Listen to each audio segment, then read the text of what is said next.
It's actually something that should be a bigger story than it is, because Iowa high school football allowed kids from all over the country to move to play their senior year of high school football. And all these high-level 4-star and 5-star kids in the surrounding states around Iowa moved into Iowa in order to play Friday night high school football.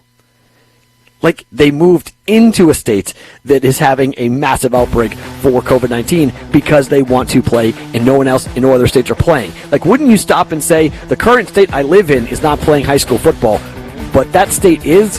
Why is nobody else playing but that state is? Shouldn't that set off alarm bells? Shouldn't that be a big red flag that they're playing and nobody else is? It should be a bigger story that Iowa high school football is going on right now, and now it seems like COVID-19 is a big problem. More to come. Pushing the odds. This is Pirate Radio, WGHB Farmville, 1250 and 92.7 FM Greenville, WDLX Washington, 930 and 104.1 FM Washington.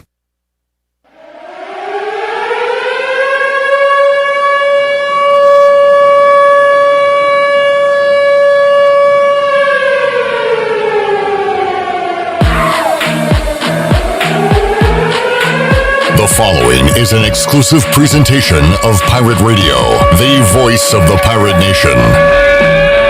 Welcome to Pirate Radio Live. You can paint this one purple! Now live from the Pirate Radio studios in the heart of the Pirate Nation, here is your host, Clip Brock. Hello everyone, welcome in to Pirate Radio Live. Clip Rock here inside the Pirate Radio studios and coming to you on Pirate Radio 92.7 FM in Greenville, 104.1 in Washington, live online, pr927fm.com. We are on Facebook Live and YouTube Live. You can watch us there, and we got a fun show ahead for you. Coming up in just a little bit, we'll talk about what's going on in the NFL and with the Carolina Panthers with Tony Dunn, CarolinaCatChronicles.com. Also, old buddy Trip Morgan going to drop by as well. Trip was the creator of part of the old Sports Bar theme song. You may remember that. I don't know if he's bringing his guitar in with him today, but we'll talk some Panthers football, some NFL later on in hour number 1. Hour 3 of today's show, Ronnie Woodward will join me inside the Pirate Radio studios to talk all things ECU football. We'll look back at some of the Mike Houston comments from yesterday's Zoom, recap John Gilbert's interview here with Troy D and I on yesterday's edition of Pirate Radio Live. Got that on the way in hour 3. Really excited about hour number 2. And we kind of threw all this together in the last couple of hours here inside the Pirate Radio studios. We have a frazzled Shirley Rhodes who did not realize it was 3 o'clock a moment ago. And the Pirate Radio Live intro caught Shirley off guard. It was like she were taking a nap and woke up. But we're good to go. Shirley has been busy, as have I. We have been putting together it's like a preseason game kind of, Shirley. It's going to be a mini edition of the Bud Light pregame tailgate, where we're going to get you set for the 9 o'clock Saturday night kickoff between Austin Peay and Central Arkansas. And we've got everything. We've got predictions from 10 members of the Pirate Radio sports team-ish, including Tony Castleberry and Gruesome Deathman. We've got a tailgate check-in with Troy D. I haven't seen Troy around the studio today, so I don't know where he is. He might be headed out to Central Arkansas or Austin Peay. I don't even know if he knows where those places are, but we'll have a live tailgate check-in with Troy D. We have a new feature that Shirley is going to introduce that I think might be a mainstay for the Bud Light pregame tailgate, as long as Shirley doesn't mind doing the work. What is that new feature called, Shirley? The Football Masterclass Theater. Football Masterclass Theater, where you will get to know Austin Peay and Central Arkansas. We'll have Wager McGhee in studio breaking it down. And most importantly, a kick-ass Shirley Rhodes intro. And, you know, that's kind of one of the things, and we'll talk about what today would have normally been like under a normal year. Yeah. But one of the things that I look forward to every year, and our listeners do too, Shirley, is the intro, because you build a new intro every year, you know, new cuts and new music, new everything. You put together one on the fly today about an hour ago, and like, my brain tricked me into thinking everything was right with the world. Like there's no coronavirus, there's no civil unrest. That intro for a split second like made me feel awesome and so fired up for football, and I still feel that way, and people are going to really enjoy that coming up at 4:00. Shoot, I was fired up putting it together because as soon as I heard the music I was like, oh, this is perfect, so that's what we're going to do in the 4:00 hour, a mini Bud Light pregame tailgate to get you ready for the season. John Moody, I don't know if you're tuning in now, he said he might check in with a weather report. So we're going to do it big coming up in hour number 2 of today's show with the Bud Light pregame tailgate. Let's get to the news of the day, and no news for ECU regarding practice. East Carolina still under a pause when it comes to football practice, but stay tuned to our social media sites, Twitter, Facebook, Instagram. If there are updates regarding that, we will certainly pass those along to you throughout the weekend. Shirley, I might have some scheduling news that you don't have. I don't know if this is new or not. Is it Boston College? Damn it! It is on my list, baby. What you got for a schedule update today? Okay, the schedule update is Boston College adds, I wrote down Texas, but I think it might be Texas Southern. Ooh, Texas State. Texas State, thank you. I wrote down Texas and I didn't put the other part of it, but they will play on September 26th. That's the only scheduling update I have. As far as the news of the day, a couple of, the biggest news is that the Big Ten all of a sudden announced that they're going to try to work on a plan that could feature football starting Thanksgiving weekend. So all of a sudden, when they had that, what most people were thinking was a knee-jerk reaction to canceling their football season and moving it to the spring, now all of a sudden they won't back in. And I just... You know what? And I don't even know if it is considered a mistake, but sometimes it's okay to admit you were wrong and to get back in. Here's my thing. If it was me, I'd say no. What was you? If I had the golden button and I could push that button and say yes or no, you can come back into the fold as far as football goes. Here's my thing, and it goes back to the stinking top 25.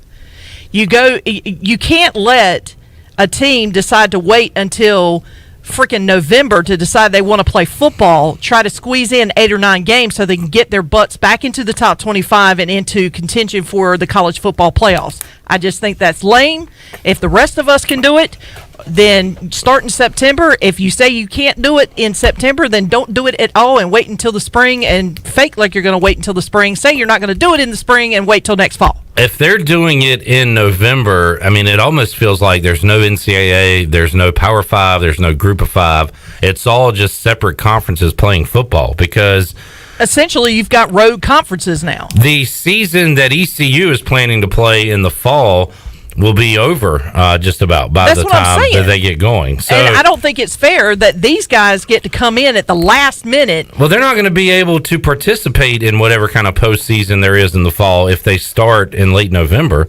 They just couldn't get all the games in time. They're almost playing their separate division of football almost just to appease, they'll get their TV money and everything, and who knows, maybe they'll try to get some fans there. Part of it is, I would think, would be because of the lawsuit that was filed yesterday by, I think it was like 8 different players. Yeah, it was 8 players from Nebraska. I mean, and the timing would say perhaps, but it almost feels like they're going to be playing, and it's fine with me as a sports fan. I'll flip around and turn on any game, so if they want to play, I'm all for it. I just don't see how them coming back puts them in the same category as the SEC, AAC, ACC, and all the leagues that are playing now. I don't think that it does, but the way the top 25 came out last week and included teams that weren't playing, I mean, who's to say that they won't try to squeeze them in at the end of the season? So ECU, unless they add a December 5th game, which has been discussed, right,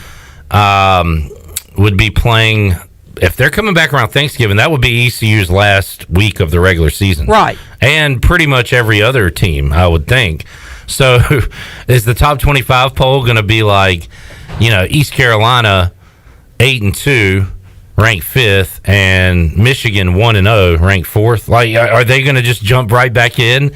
That's kind of what you're saying. I just got a see feeling this as a separate division of football if they're going to start that late. Well, it should be a separate division of football, but with the way the AP decide, and those polls really don't matter anyway. Yeah, but they are skewed when it comes to, because the college football playoffs, as far as their announcements, are not going to be until like mid-December, late December. So if they start around Thanksgiving, they can squeeze in a few games before it's all said and done, before that final announcement comes out as far as who's playing who for the national championship and all that other stuff. And I just feel like, this is as good a shot as any to see something completely different in the world landscape of college football, especially with the top 25. And then you've got the Big Ten all of a sudden deciding they want to come in late in the game. Well, let's play best case scenario. You've got the East Carolina. You've got college football kicking off tomorrow night at 9 o'clock, by the way, with Austin Peay and Central Arkansas. You've got the first FBS game scheduled for next Thursday. East Carolina and others will play. East Carolina and the SEC will begin their play on September 26th. So, all right, there's season 1. Season 2 is the Big Ten, which will start in late November and go through January. Season 3 is the spring football, whatever the Pac-12 and Mountain West and MAC want to do. I'm going to be super captain positive. This is not going to happen. But I'm going to say, Shirley, we're going to have college football from August until April. Just nonstop college football, one way or the other. But then who do you determine as your national champion? I don't care. You just want to have football until... Correct. Okay. All right. Well, that's fair. I don't care about the championship, bowl games, none of it. I just want a slate of games every Saturday for me.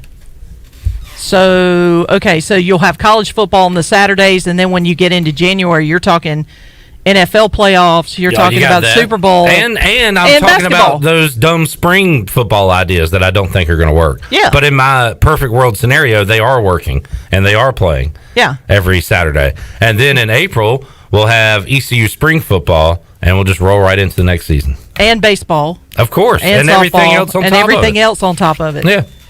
All right, well, we'll be busy bees coming the spring. That I do know. My perfect world, my perfect football scenario there.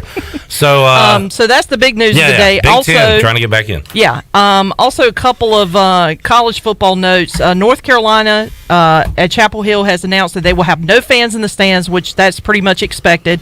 Through the month of September, they will revisit that in October. The University of Tennessee shut down practice today because they had a couple of positive cases pop back up. So they shut down practice today, and Auburn has canceled the last 2 practices. Nobody has really said for sure what the reason behind it, although there are reports that there were some more positive cases that popped up on the team, and that's why they had to cancel the last 2 practices, but there's been no official word on that. So far, that's what I've got as far as the latest news of the day. All right, and we will keep you up with live updates if things happen regarding, of course, East Carolina, but also across the college football world and the sports world. How about pro sports, by the way? I don't think we had a lot coming up tonight, right? No NBA. There is the WNBA resumes tonight. The NHL, the Stanley Cup playoffs will resume tomorrow. There'll be 3 games Saturday, 3 games on Sunday. NBA, I don't think starts today. I think it's tomorrow. I don't even know if they've announced it. Have they, Glenn? Well, they were discussing whether to start today or tomorrow. So, but they have decided to resume the playoffs. They just had not decided on a day when I checked it last. There are some baseball games, including as I'm seeing O's and Blue Jays. Do we have that tonight? We're scheduled to have that. We were scheduled to have the O's Blue Jays last night, and that game got postponed. So, as of right now, that game is still on. So we'll have that. We'll join it in progress tonight. All right, tell you what, let's take a timeout. We'll come back, talk to our buddy Tony Dunn. Also, Trip Morgan going to join us inside the Pirate Radio studios to talk about what's going on in the NFL. Once again, out of sight, out of mind, but I am in a long-form, slow text fantasy football draft, which gets my NFL blood pumping a little bit. I've got 2 drafts next weekend, one next Saturday and one next Sunday, trying to get into NFL mode. We'll do that the remainder of hour number 1 right here on Pirate Radio Live when we return after this.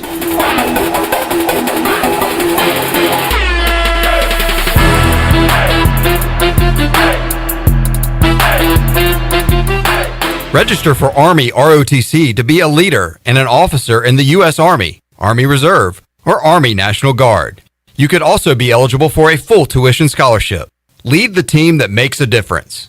To learn more, contact Dale Anderson at 252-622-5346 or Anderson, DAL, at ecu.edu. Paid for by the United States Army.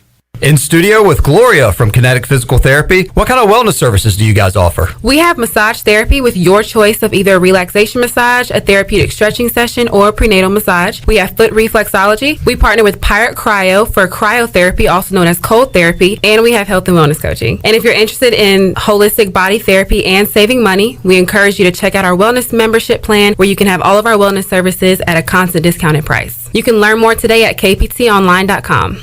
How much does the word reliable mean? Sure, all businesses describe themselves as reliable, and we certainly wouldn't expect any business to be unreliable, but when you take a word like reliable and make it your way of life, the entire core of your business, it tends to mean a little more. And it's something you have to show people, not tell them. At Delcor, we show it by being there the same day you call. We show it by simply doing outstanding work with exceptional products, a family-oriented work ethic, and genuine caring for all of our neighbors throughout Eastern NC, because in a time of need, we know the first and the only thing you need is someone you can count on. That's why we only use equipment you can count on too, like a train comfort system. It's hard to stop a train. Delcor can have a new train comfort system installed in no time, or we can provide an AC tune-up to make sure your system is performing well. So will your system keep you cool all summer? Find out. Call us. We're Delcor, the service professionals. Reliable for over 4 decades. Visit DelcorInc.com today. Your power's out. There's a water leak. What do you do? For these and other utility-related emergencies, you need service, and you want it fast. There are 2 things you can do to get the quickest response if you're a GUC customer. First, you can call the hotline at 1-855-767-2482 and report any utility-related emergency. That number is also on GUC.com. Or second, you can give GUC your phone number. The hotline process is quickest when their account records have your current phone number. Service you can count on. Greenville Utilities. Hey Pirate Nation, this is Tom Brown from Brown & Wood Buick GMC Truck. We've been serving the Pirate Nation in Eastern North Carolina for 83 years. We have 4 brands, 3 generations, 2 showrooms, and 1 goal to make sure you leave a happy customer. This month at Brown & Wood, save over $9,000 off on the all-new 2020 Buick Envision. Remember, Brown & Wood is the home for the lifetime powertrain warranty for all makes and models. We're located on Greenville Boulevard next to the Convention Center, or shop us online at brownandwoodauto.com. Let us help you get back to business. This is Donald Stocks And Justin Judge of PIP of Eastern North Carolina. We're ready to assist your business with branded PPE. Would you like face masks with your logo? We can do that. Plus custom social distancing signage. Now is the time to ramp up your marketing efforts. Whether it's cutting edge, contactless, touchless marketing, or traditional direct mail, we can do it all.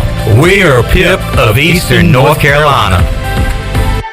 This is Stephen Igo, publisher of HoistTheColors.net. Recruiting is the lifeblood of any college sports program, and no one devotes more coverage to the future of ECU athletics than Hoist the Colors. Want to know who's going to be the next Holton Ahlers or Jaden Gardner? We've got all the inside scoop on the Pirates' most talented recruits and top targets 24/7. Sign up now and get your first month of coverage for a single $1. HoistTheColors.net, the most reliable reporting on ECU athletics. Hey everybody, this is David Glenn, and you're listening to my favorite station in Eastern North Carolina, Pirate Radio, the voice of the Pirate Nation.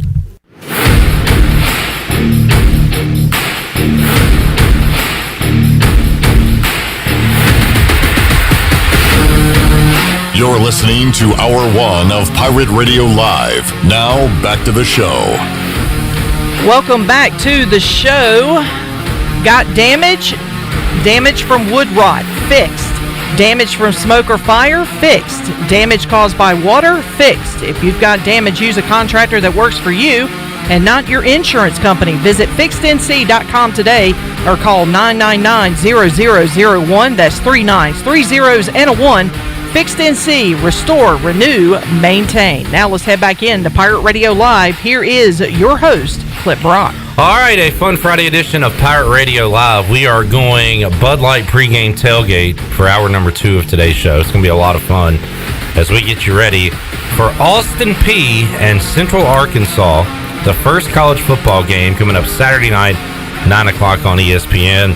Right now, we will talk some NFL. We were just talking some fantasy football during the break. Tony Dunn, Glenn Griffin, and I are part of a league that is doing a slow draft, a text draft, and it's going pretty slow.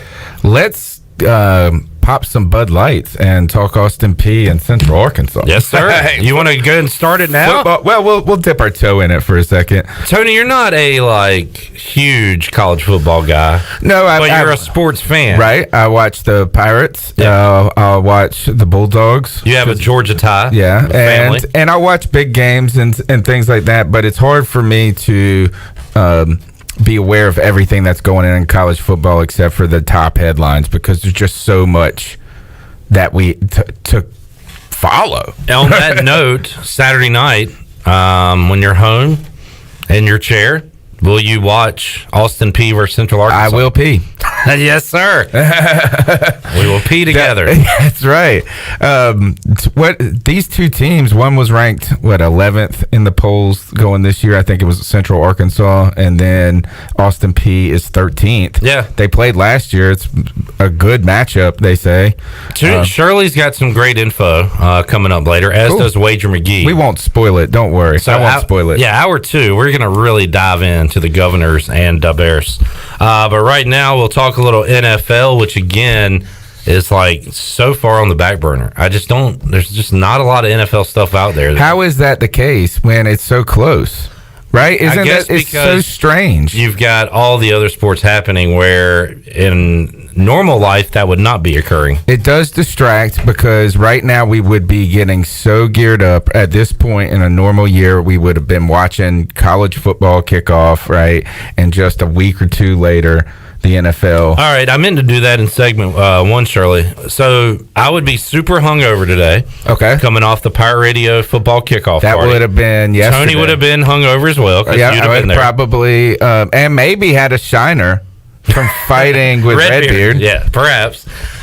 We would be recapping the Panthers' latest preseason game. Glenn would be waking up in the penthouse suite of the Hilton with his shirt unbuttoned and being a character in the movie Hungover. It'd be Hungover Greenville. Not the hangover, but hungover. Yeah, the hungover. That would be what would happen. I do wake up every morning, and I normally have somewhere within arm's reach. There's normally a box of Wings Over that has been demolished. Maybe some barbecue sauce on the beard. Some Lay's. It's really sexy. I think it appeals to the ladies, I think. Yeah. Glenn got a room last year, though. He was so ready to party. It was fun. I hate that we missed it. I always have a room. Situation, I mean, he has. I mean, they know him. The Griff Suite is always in effect. So yeah, we're missing out on that. We're missing out on this preseason football. What would have happened tomorrow? Tomorrow, ECU would have played Marshall, and we would have been here all day with the Bud Light pregame tailgate and USL your fifth quarter call-in show. Wow, man, that is a long day of football that you will not have now. That is correct. So tomorrow, what are you going to do? Cut your grass and wait to pee? And wait for Peay. That's right. I saw another guest walk in. Is he going to come in? He must be hungover. But, he showed up so late. then we would be, in week 4 of the preseason right now, probably? Oh, that's what I was going to get to. We would be in week 4 of the preseason. Because last week would have been the Patriots versus the Panthers. Patriots. We missed out on a great opportunity to see Cam play his old team now. That's right. So, yeah, we've missed all of that. Actually, this would have been... So the Texans play in less than 2 weeks, the Texans-Chiefs. So anyway, do the math on that. They play not next Thursday, but the following Thursday. So, yeah, we would have been in probably the last week of the preseason. Then they would have had the cuts come out now. And, you got to get from 80... Well, it used to be 90 to 53. They cut out the 2-step cut system last year where they went from 90 to 75 in pregame after preseason game 3. Now they just go all the way down to 53. But I don't really even know where we're at in the process because it's been very hush-hush. I don't know if you saw the story with the Bills. Please say you got this on the lineup. David Portnoy, what's his Portnoy? Yeah, trying to buy the rights Barstool Stadium to the Bills Stadium, Yes. and then their own media guy ends up getting suspended and maybe missing. Like they buried him. Wait, No, what? I don't know that. Whoa. They just said he went missing from the show. Sir, you lost. Yeah, I feel like I'm lost in this place. Nothing looks the same in here. Trip awesome. Morgan joining us. Trip famously made part of the sports bar intro back in the day. Yeah. Now you got to get on the Pirate Radio Live. Yeah, need a new intro. This is impressive what y'all have done here. This Thank is awesome. you, sir. Good to see you, Trip. What are your plugs? Greenville Utilities? Yeah, sure. Yeah, I think they plug y'all enough here, right? Keeping the power Yeah. on. So yeah, Trip, good to see you, buddy. It's been a long ass time. It has. Like I said, all this looks fantastic, dude. All right, I can now definitely I'm see the looking video. around. Trip's looking around. I'm looking around. Yeah, like this is crazy. Trip also a Panthers fan. So all right, any news with the Panthers? Again, it's been hard to kind of find it, but what's going on with your team? Matt Rule either is suffering from a cornea scratch or he likes to wear sunglasses in meetings now. No, he's getting his Is he eye- wearing dark sunglasses? Yeah, and so he's receiving treatment for some sort of retina cornea issue. Either that or he's developed some sort of habit to stay up all night for the to prepare. Film. No, I mean right now the Panthers had their Fan Fest, which was they did a virtual Fan Fest, and our good friend Susan Dean was selected as a super fan. She waved the Cam Wow, by the way. Nice. Shout out. Still holding strong all these years later. Yes. We still got some. But other than that, I guess Teddy Bridgewater is now working with Manhurts individually to make him more than a blocking tight end. And I heard today in practice that the secondary won and got 3 picks. Yes. So Let me get back to the fan thing real quick, which Susan is in our Facebook Live. Susan, if you have any comments or thoughts on how that went, please let us know. But so what was the deal with that? Is it like you see in the NBA and other sports where it's virtually? Well, they had they live streamed a practice because generally at this time of the year they have Fan Fest. You've been to that in the past, right? Yeah, and in the past it's gotten so popular over the years that they had to kind of sell tickets to just keep order at some point. But because of COVID, we haven't, fans haven't been able to attend training camp, and they did live stream a practice. Not even live stream; they put it on regular TV, so I couldn't watch it. It was on local TV, out right? a lot of places too. It wasn't on our channel. Yeah, we were having a fantasy draft that night, so I actually didn't get to watch it, but it sounded pretty cool, like a cool idea anyway to keep fans involved with everything going on. Which they should just be doing more of this. Give us more access, right? But then they invited some certain fans, I think, where they highlighted them in a Zoom, them cheering, and they're trying to make it so that the fans are part of it. Yeah. Susan said I had to pretend clap when Bridgewater and Rule came through. Shirley, did we even mention it was part of your news of the day? Did you mention the Panthers news? Maybe you did on the air, but wasn't there? No, it was never mind. It was North Carolina Tar Heels. Fans will not be permitted. And I didn't mention that, but I do have one update though. Okay, it just came through. Desk. The 2020 Georgia Southern game that was supposed to be at Boise State has now been moved to 2028. Wow. We should be okay by then, right? Yeah, we should be. Or there will be no football at all, right? We really want to take our time with this. We don't want to rush back to work. We're counting on the third president coming up. Yeah, how many election cycles will we go through by then? Donald Trump will have his face on Mount Rushmore by that point. Glenn, that's for you. 2028. All right, that's a long time from now. It was the North Carolina Tar Heels. I once again had in my brain the Carolina Panthers said no fans. I guess we're still waiting on that word. Yeah, I guess it's going to be up to the governor. Yeah. Right? And at this point... Because it looks like the NFL is saying you can have them if your state allows it. Where, again, Major League Baseball did a no fans across the board. the NFL appears to be going state by state. And isn't that kind of odd? Like I saw I think it was Sean McDermott actually talking about this in an interview, a press conference this week, that like some teams will be going to away games and be playing in front of other teams' home fans, where when they come to their stadium, they won't have that home field advantage. Little bit, granted, it's not 80,000 people, but still 20,000 people could still make a difference at some things. I think they're kind of upset about that. Is that I could see where people would be upset with that, but it kind of stinks. But any game is better with fans, even if your team is on the road. And we've heard ECU players talk about in the past that those games against UAB when no fans are in the stands, it's hard for them to get up for it. Yeah. They'd rather play at Lane Stadium against Virginia Tech with people screaming at them than with no fans. And ECU tended to struggle whenever they went to Tulane or UAB. They would lose those games. We're like, after being on a roll, and it's like, what is wrong? And you look in the stadium, you're like, it would be hard for me. Giant to play there stadiums, no people. Yeah, you just couldn't get up for it. And Todd Graffinini, who joined us earlier in the week, the Pelicans play-by-play voice, talked about the Superdome is going to be open, and it's going to be Brady versus Breeze with no fans in that giant Superdome. And it's just going to be the strangest thing ever. That's going to be weird. So, I mean, I hear You'll hear their walkers clacking all the way down the tunnel. And I think if Clydesdale, if you're McDermott, you're like, I think he's probably more upset that he can't have fans in his stadium than he is. I get it, I guess, but I want to see fans. Some people said that some coaches have voiced that they're concerned there may be a competitive advantage, but I'm with you, man, is that I've seen football teams down and they feel, the crowd has picked them up a little bit. One big play. Yep. It's I'm sure that it's easy for players to get in their own head when they start making mistakes. And I know that boo birds might not be always motivational, but at the same time, there is an energy that comes about. And if you don't believe it, then just go to a game that's a great game where there's a ton of fans and you're part of that energy field itself.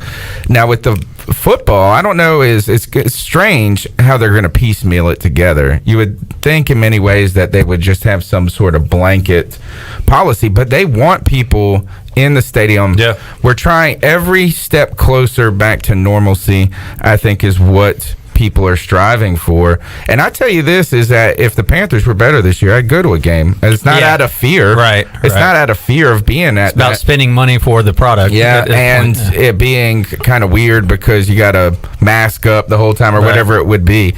But the Panthers, I mean, we're still waiting on what the governor, are we going to go to phase 3?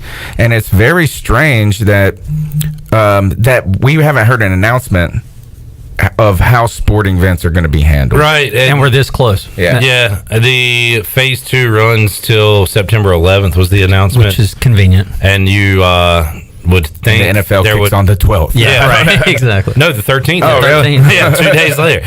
You would think there would be an announcement made, before that date that regarding athletic events. I hope that they don't just make a decision for the entire year. I would rather for us to say, all right, not for the first month or the first couple of games. But one other thing, back to the competitive advantage and the lack of fans, have you noticed with the NBA that the increase in fouls called? I've noticed that every 3-point shooter gets fouled now, and it makes me so upset. They blow the whistle. There was something like 50 free throws in one of Denver's games or something like that the other day. And I think when you hear the noises, like the slaps, it makes it. That does sound bad. The guys, they're like, and they're always. It's like a tennis Montrezl player. Harrell yells the entire game for the club. And I wonder what kind of influence that has, and and how strange is it for it to be like 1.8 seconds left on the clock, and there's like no sound. So now every defensive lineman the whole game is going to be screaming, "I'm getting held," and the rest is just like, "Should I throw it? Is he hold?" Shirley, we've been doing updates on fans, and I feel like the longest time period you've said for any team that's going to be without fans is like 2 games, right? Like Tony was saying, as far as the NFL, so far I've only seen where they talk about just the first couple of first game games. or first 2 games, even for the California teams.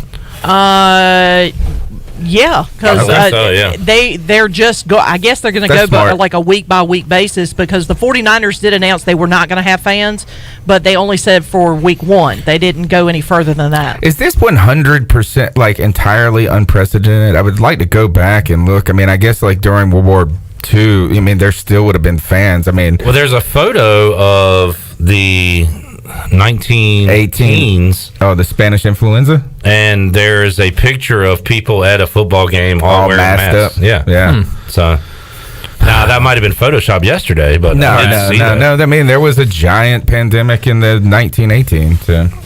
But it's unprecedented. A great sport that everybody wants to watch, but nobody can be there. Let's get a break in. We'll come back more with Tony Dunn, Trip Morgan, more news if we got it at the news desk. And then coming up at 4 o'clock, it's our preseason edition of the Bud Light Pregame Tailgate. We're going to make sure we're game ready. We're going to give you all the details you need to know on Austin Peay and Central Arkansas coming up at 4 o'clock. More to go on Pirate Radio Live after this.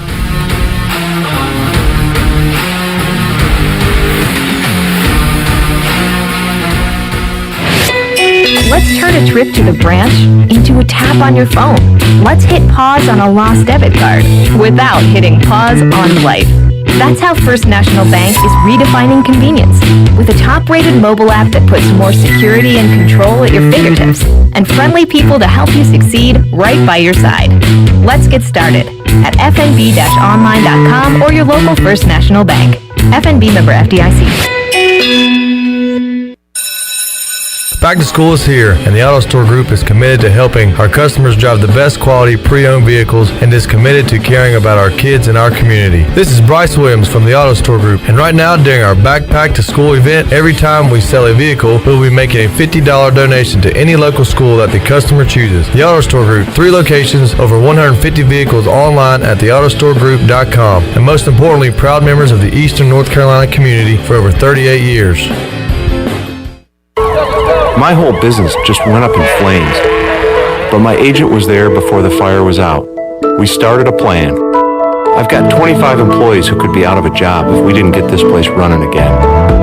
My independent agent and auto owners insurance, they made sure we didn't skip a beat. I mean, we didn't miss a single payroll. That's incredible. For whatever lies ahead, we're always there. This is Brian Smith with Town Insurance in Greenville. Call me today at 756-8300. Go Pirates! With rates being historically low, now is the best time to buy or refinance your home. This is Talbot Green with Angel Oak Home Loans. Now is the time to take advantage of the opportunity to buy more home or refinance your current mortgage. The combination of our local team's experience and Angel Oak's wide offerings of products from standard conventional, government, and portfolio loans has something for most financial situations. For more information, call Talbot Green, Joanne Weir, or Wanda Hager at 751-2060. NMLS 1719250 and 685-842.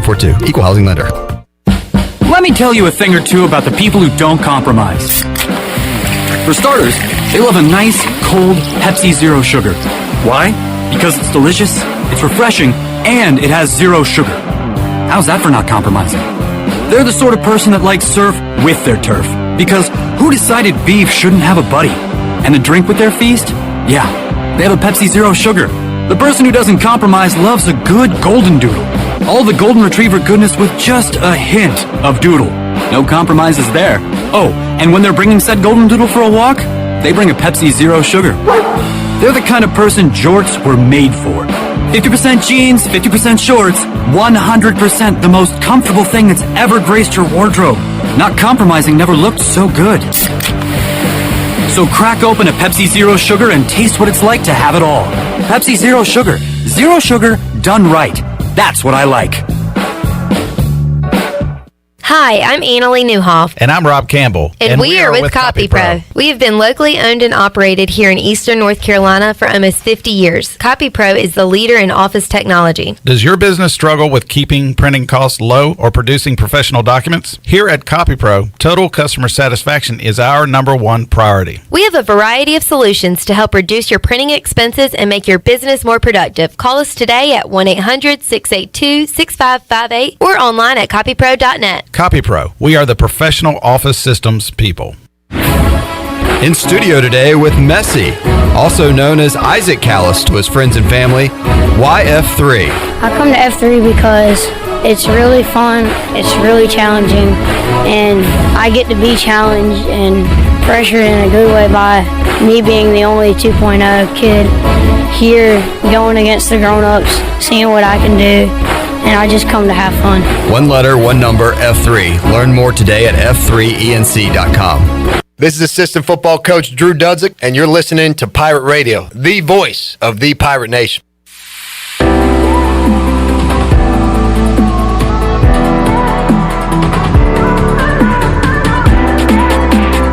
You're listening to Hour 1 of Pirate Radio Live. Now, back to the show. Welcome back. PRL this afternoon is brought to you by Bud Light, who reminds Pirate fans to always stay in the game and drink responsibly. Bud Light, proudly distributed by Carolina Eagle Distributing since 1989. And Clip, as we head back into Pirate Radio Live, Brett McMurphy just tweeted out that the ACC has announced that they will test student athletes 3 times a week, and that includes all team members of football, field hockey, men's and women's soccer, volleyball, beginning in the first week of competition. So they are going to do multiple rounds of testing as soon as football season gets underway. That is interesting. That also means, I guess, the ACC is following the SEC model that those sports will be playing this fall, because we've seen a lot of schools and conferences, including the AAC, announced earlier this week there would be no volleyball or women's soccer this fall, but looks like they're planning to go ahead with that. The SEC is playing everything. They're just like, hey, we got it under control. Everything's normal. Yeah. Did you hear Max Kellerman's in hot water? He said that the folks in the South, the Southeastern Conference fans, are like that. Basically, are just they believe propaganda or whatever. Like they're Donald Trump's sheep.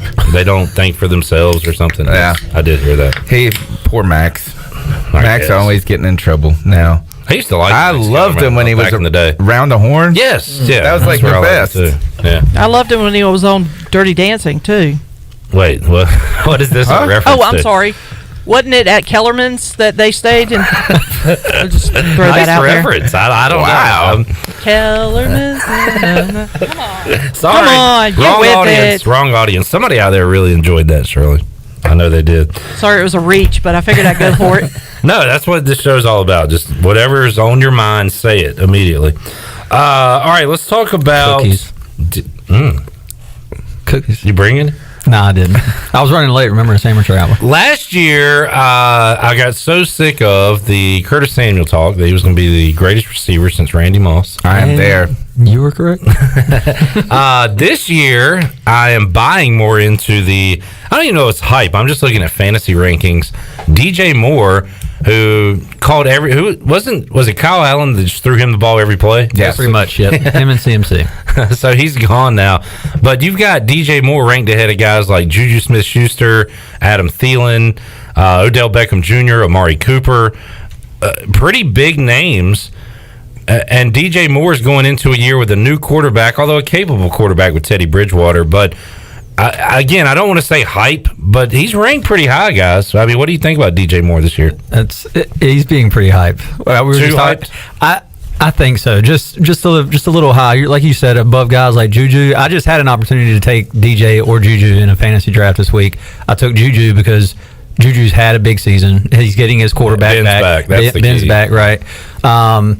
DJ with the ball in his hands he showed last year he can break tackles, he can do things, but he also has fumbling issues. And this offense is it's brand new. We don't know what in the world it's going to entail. So I feel that early in a draft, the hype around him is a little high. I do believe this offense will find ways to get him the ball where he can make plays after the catch, but it's still not seen. And you're talking about like the guys you mentioned have all done this already. And again, he had a great statistical year last year, right? Yeah, so it's almost like, do you believe that is the kind of the baseline for DJ Moore moving forward? This is the classic case clip of fantasy footballers looking back just at last year. You love to bring this up. And how year. they develop their rankings. There's another layer to this now that I've been listening to more fantasy podcasts trying to prepare for our league. And thankfully, this slow text draft actually allows me to prepare while the draft is going on. Way too much. Like, yes. I'm listening to the podcast as you guys are making picks, hyper speed, trying to get through 7 episodes. No, but the other thing is that fantasy football players, not only or the experts, are so dependent on last year's stats, but they also are so into volume now. It's not about it's just like who's going to get the most targets, and to them, they think that they saw that DJ Moore got a lot of volume last year. He had a great season last year, and he's really the only name on that core. And even though we're excited about Robbie Anderson, who's never had more than 700 yards, he's not a volume guy anyway. He's a big play guy. Right. So they think that what they're going to be able to do is that he's guaranteed in a PPR league to get 8 targets a game. He's going to come away with 6 catches, and that's how they're comparing it. But now with Juju, that doesn't even make sense. You can't use last year's stats at all because he didn't have a competent. They had Duck, whoever that guy was, Devlin. Do you remember? And they could not score any points. Their defense was great. They couldn't even get a first down. Yeah. And I think you see that with a lot of different players is just what was their success on those teams last year. Now, in some ways, you can use last year's analytics to help you. You don't want to be handicapped by it. I'm actually surprised that Calvin Ridley is so far down on the list. I drafted him. There's a lot of guys that have been pushed down, and you just wonder, are people trying to be too cute, too smart in fantasy football? But I agree with Tripp is that DJ Moore is going to be the number 1 receiver. He's going to get his, but we really don't know how diverse this offense could be. Joe Brady could put a premium on saying, yeah, we're going to pass it 30 times, but I'm going to make sure that we get it to Robbie Anderson deep. We're going to make sure Curtis Samuel is a part of this, Christian McCaffrey. So we'll be waiting to see, but yeah, I mean, he is the most, it's Christian McCaffrey and DJ Moore. It is a 2-man offense. And I think him having a number 1 draft pick, first round draft pick number on him also plays a big part in that. And I guess a lot of people are also looking at it as like, well, he did this with Kyle Allen last year. What can he do with a offensive minded coach and Teddy Bridgewater this year, who carried New Orleans with Drew Brees out? I was watching a particular game, and the Panthers had the ball like at their own 10, and they passed it to Moore every play and got him down to the end zone. Somebody else scored, but it was almost like Allen was forcing the ball to him. He was a one-read quarterback, and that is, this play was designed to get it out quick, and they said, we're going to run a slant to DJ, and we're going to do it again, and we're going to do it again. And I'm sure Brady doesn't want to do that, and I think Bridgewater's a little more advanced where he doesn't have to do that. That's my question when it comes to fantasy. What is our quarterback's value? Fantasy football value. Teddy, yeah. Oh, he was undrafted in my league. I mean, I don't know. I He's guess not that's a starter. Nah, but I don't know. Interesting. Again, who's your weapons in the red zone? Do you have a tight end? Do you have? Not really a name. No. But we got Joe Brady. Everybody tells me he's a savant. Okay. I don't know. Everybody tells me. I need to know, who I've been guess who I've been eyeballing the whole time at quarterback? Who? Cam. Why did I ask who? I forgot who I was talking to for a minute. And you can get him late. I just got It's going to be silly. He's going to kill it this year. I'm getting him. I know you are. The question is, when do you get him? I've already showed restraint. Yeah. We're in round 4 or 5, and you hadn't got him yet. So. Is that all we're at? I don't know. Maybe more. God, I thought we were like at 6. Maybe we're 6, 7. I don't know. Okay, keep waiting. Yeah. How long will Tony wait? I got Matt Ryan. I don't feel great about it, but I passed. I think you should. My boyfriend Deshaun Watson this year. Ooh, yeah, that's tough. What was it going to go too early? Oh, because of the guy we were talking about, DeAndre Hopkins, who is lower than I anticipated on draft boards this year. I guess it's the move with a new team and stuff, but I think I like him in that offense. Yeah, with Kyler Murray, I think he could be really. I'll tell you this: is Kyler Murray, he can sling it. Yeah, that might be a guy to get in dang fantasy. He's got some weapons this year, so it's just such a tight, compact throwing motion, and he zips it, and it's like 40 yards out of nowhere. That little boy can just sling it. He's a little fella, little man. Which is like the new trend, It's right? like Kevin Hart. I was going to say, Russell Wilson got the same knock when he came out, and he can throw the hell out of a Yeah, football. but he's bigger, way bigger than Kyler Murray. Yeah, Like, yeah, he you're right. makes Kyler Murray look like a tiny person. I feel like Chandler's not here. I think I already made a bet with somebody that the Panthers were going to win Week 1 against the Raiders. Oh wow! What do you think too about another person? I was a little surprised. Greg Olsen is nowhere to be found on the fantasy list with Russell Wilson now. How much is he going to play? Why wouldn't he play? Because he's going to be hurt. That was 2 years ago. He's an old man. Him and another guy that was a name that was brought up in our draft was David Johnson for Houston. Now wouldn't touch it. I've seen people drafting him in like the 3rd, 4th round. I'm like, I He can't was do that. so Sorry. good. He was so good. I would say Greg Olsen's going to play Mr. Unlimited. All right, what's that reference? You didn't see that Russell Wilson video? Is that the one everybody was making fun Yeah. of? Okay, no, I didn't even watch it. Unlimited. He just keeps saying it over and over and over again. It's ridiculous. Do you want to do a what about take you wanna your do it? pick? Where's that Oh, at? we still got that somewhere. Do you want to do a Greg Olsen and Jordan Reed bet this year? Yes. Oh, well. Who plays more games? Who's on a team? That would be a good start. Is Reed even on a team? Yes. Who's he with? He's with that. He's with the. you know who he's with. Don't say the Panthers. I don't. I'm trying to stall. Jacksonville? No, he just. It's not the Broncos. You guys like that Gardner Minshew joint? That was good. It was awesome. It was awesome. Did you see the Gardner Oh, Minshew? okay. Who was it? San Francisco 49ers. 49ers, that's right. Ooh, Yeah. him, a Kittle. Jimmy G. That's a handsome duo there, Tony. So I kept Jimmy G as a keeper in our league, and then Hey, so yeah, he's going to be throwing to Jordan Reed. You should be happy. I pulled up some news because I've been like, when am I going to draft Cam? When am I going to draft Cam? And Jimmy G threw 3 picks in the red zone in training camp in practice the other day. Come on, Jimmy G. We Sorry. found out that he wasn't that great down the stretch. No, there he with the wasn't. 49ers. The run game. It's all about the run game. Yep. But now, do they have Mostert in it? Yeah. Mostert? Oh, yeah. They got that Him and Tevin figured out. Coleman. Okay. So they still got their duo there. And Shanahan is, he knows what he's doing. Yeah, So. he's a run game mastermind for sure. Have you even thought about Week 1 yet? I mean, there's no preseason, so like that's next for the Panthers. Like, I have not thought about it. It's at home, right? Yeah. It's a home game. The Raiders are a team first. I'm going to have to try to get used to not calling them the Oakland Raiders. Yeah.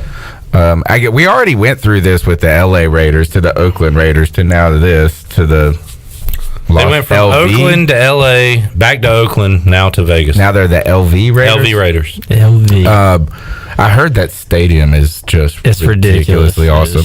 But the Panthers, we don't really know what to expect with our team. And then you get the Raiders, who I think the car, and I won't say his name because I always confuse David and Derek. You should just call them like Donnie Wahlberg. Yeah, like the because third. Then you won't you won't say the wrong one, David or Derek. You'll just Donnie Carr, right? I mean, I think that people have been a little heavy-handed with their criticism of him, given the state of their team. I think he's a pretty decent quarterback, and Gruden and those guys, Mike Mayock, they got something to prove this year. Did you always say Mel Mayock? Yeah, I almost said Mel Mayock. Mixing Kuiper and Mayock. Yeah, which that's what we called our draft guy. Yeah. And I don't know if you might have even given me that. I think so. I think I had a did. segment with Mel Mayock or something. Like I did something, and then you ran with it. Yeah. Good So I think, and that they've got a rookie. They've got some rookies in the receiving game that are explosive. A great running back.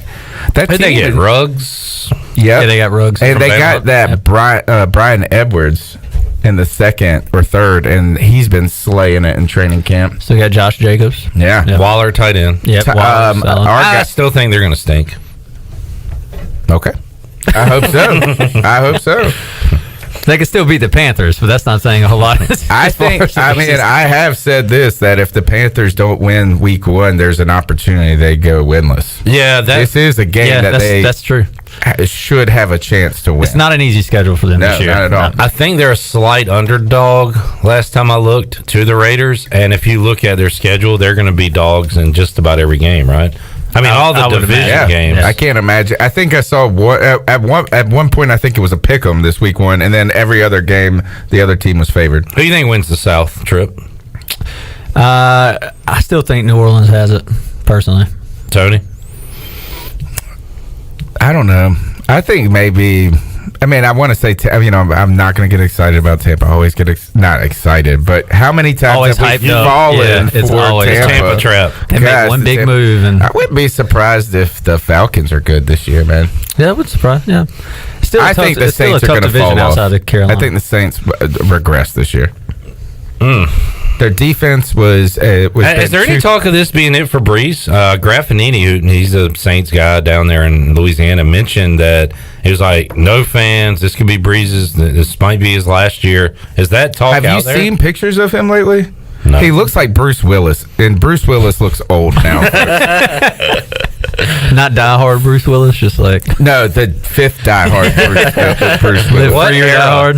Okay, so I just watched some Netflix movie before I came in. And have you seen Tom Brady? His face is still carved and looks fake. Yeah, I mean, what is he doing? He looks like Derek Zoolander. Willis Zoolander, week 1, Blue Steel. There's your quarterback matchup for week 1. What about the Bucks? Trib, you like the Saints to win it, but what's the Bucks record? 10. They get to 10 wins? So me and a buddy did an over under 10 wins. Now we did 9.5 because obviously I took the over on that because I said 10 would be their max wins. That's as high as I see him getting personally. It's hard to argue though because Brady has weapons. Like he has weapons there. If they're not good on offense, it's because he's not. Because he. Well, guess what? That's what I'm saying. I told you all last year he was not good on offense. What? You did say this. Is it true or false? I want to know how much the offensive line had to do with it. Was it entirely he's not getting him? a big improvement. Was it like these players calling for the ball and he couldn't get it to him, or was it just kind of the whole thing wasn't very good? Well, I think his weapons now versus what they were in New England. Obviously, Tampa arguably has the best wide receiver duo in the NFL. True. I would put that up there against any other duo in the NFL. Do they still have the 2 tight ends? Yeah, OJ and Cameron Brate. Yeah. Which Very OJ talented. Howard is still Is up Cameron and down. Brate still there? Yeah, he's their Okay. starter. OJ Howard, and that got Rob Gronkowski, but Gronk. We'll see what he does. Crap. They got the 3 tight ends. Yeah, Yeah. They got Gronk, but he's had a year off. He lost all that weight. Yeah. We'll see what kind of shape he's in. He hasn't played a full season. The last few years he played, but it's Tom Brady with Bruce Arians. Arians is a great offensive-minded head coach, we know, with quarterbacks and stuff. I just don't know. He likes to throw the ball deep, and I'm not sure Brady still has that consistency in him. It hasn't shown the last 2 years. Can he still win football games with decision-making and passing? Yes, but who's going to give there? Somebody's got to give in that offense. I just think Brady is out of his element for the first time in the NFL, and I think even with the weapons, it's going to be interesting. It's fascinating. He's got a lot to prove. I think that he's got enough gas in the tank to prove it. I agree with that. I also think that if Arians can adjust to a quarterback that is aging and maybe has some limitations, but he's also won 6 that's Super on Bowls. him. That's on him. Exactly. Like you might as well you bring in who was it that used to coach? Was it Seifert that coached the West Coast offense? Bill Walsh with the 49ers. Like Yeah, that's what you'll need to go to. Is like just spread them out, short passes. Let Brady do his thing. I like, but they're gonna. It's really gonna come down to can they establish a running game, right? And can they protect Brady? And last year, the Patriots, for the first time in my lifetime, I saw Tom Brady on his back a lot. I already missed Jameis. That was so fun. Well, hey, you never know. He could be touchdown, starting interception, just everything. 33 interceptions. Or is that why you picked the Saints to win? Do you think Jameis is going to come in and save them? I didn't think of that. Yeah. Oh my goodness. Yeah. What if I think Todd Gurley's coming into the Falcons to save them. It would just be a great troll job if Sean Payton just put in Jameis the 2 games they played the Bucks and beat them. Like, wouldn't that just Well, be it'd be epic? week 1. Instead of Brady running out, Breeze running out on the field. Plot twist. Jameis is in. He's not squinting anymore. Jameis can see. He got his eyes fixed. I tell you got to wonder if he's going to be a better quarterback now that he can see. I mean, I don't believe it couldn't help. Can you imagine those sight lines in the Superdome with no fans, though, man? He's looking.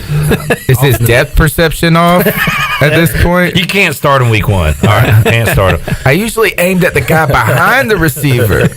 What do I do now? Tony, enjoyed it as always. C3 podcast rolling on. Yes, sir. Fantasy football draft going slow. No picks during our segment. There's only one thing that can heal this draft, and we know what that is.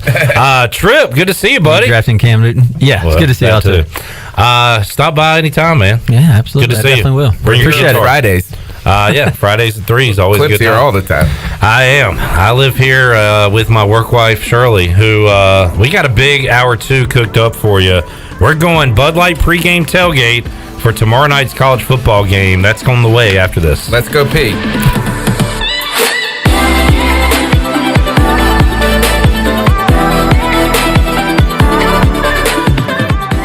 Hey Pirate Nation, this is Troy D. Proud to be co-founder and one of the owners and operators of Pirate Radio. As we launch into our 18th year in business, we have a lot of exciting news to share. Our afternoon drive show, PRL, Pirate Radio Live, has a new look and is now streaming live every day from our brand new digital studio from 3 p.m. to 6 p.m. You can find us on our Pirate Radio YouTube page and our Facebook page, plus our website, pr927fm.com. If you're in your car, put us on 92.7 FM in Greenville or 104.1 FM in Washington. The new and improved 3-hour PRL is hosted by Clip Rock and Shirley Rhodes and will feature the latest breaking news, awesome guests, and your favorite Pirate Radio personalities like The Voice Jeff Charles, Brian Bailey, Stephen Igo, Billy Weaver, Brian North, Tony Collins, Bryce Williams, Ronnie Woodward, Morgan Ehlers, Mike Mullis, plus LRB and myself. Give us a follow on social media at PR927FM and get the latest programming updates, guest alerts, and breaking news. Thank you for your loyalty and your support, and we hope you enjoy the new and improved Pirate Radio, the voice of the Pirate Nation.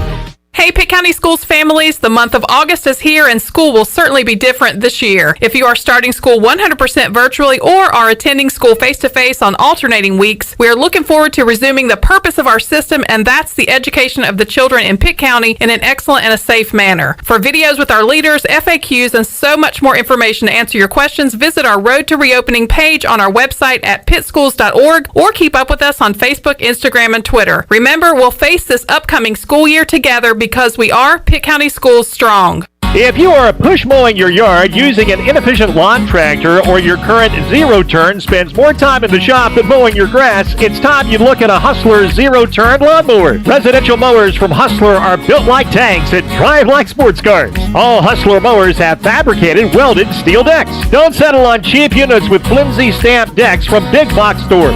Come see Ronnie's Motorsports. It will guide you to the right mower for your property and your budget. Find us at Ronnie's Motorsports, Highway 11 north of the airport in Greenville. Know what I like most about my new phone from US Cellular? I don't know. That it was $700 off. What? Switch to US Cellular and get $700 off the latest phones. US Cellular. Choose fair. Promotional pricing requires an unlimited everyday or even better plan. New line port-in credit approval qualified smartphone purchase and comes via monthly bill credit on a 30-month retail installment contract. Taxes, fees, and additional restrictions apply. Does the idea of going to your local U.S. Cellular store make you feel a bit uncomfortable? Tired of the hassle of waiting and wearing a mask? Let Toby Williams and his outside sales team take away that worry. They will come right to your home or office and drop your phone off on the porch or at the front desk for you. Saving you time and worry is what the team at Cellular Warehouse is all about. Call Toby today at 252-799-7051 and let them help you with all of your wireless needs. Cellular Warehouse, your local U.S. Cellular authorized agent. Bostic Sugg Furniture wants to know, how'd you sleep last night? If you're like thousands, the answer is probably not very well. You're tired, stressed, your job suffers, and worse, your health suffers. Get better sleep on a Restonic mattress, a Consumer's Digest Award winner 13 years running. Restonic Queen mattresses start as low as $4.99. Restonic two-sided Queen mattresses from only $6.99. If you're ready to wake up to a whole new you, we have a Restonic mattress waiting for you exclusively at Bostic Sugg Furniture. Got big dreams for your small business? You're not alone. The Gavigan Agency Insurance Services is a growing business too. That's why they work with Nationwide, the #1 small total business insurer in the U.S. Nationwide can help protect and grow your business so you can focus on making your small business dreams come true. Give the Gavigan Agency Insurance Services a call today at 252-756-1400. Nationwide is on your side. Nationwide Mutual Insurance Company and Affiliates, Columbus, Ohio. Subject to underwriting guidelines, review, and approval. This is Pirate Radio, WGHB Farmville, W224EI Greenville, WDLX Washington, and W281CH Washington.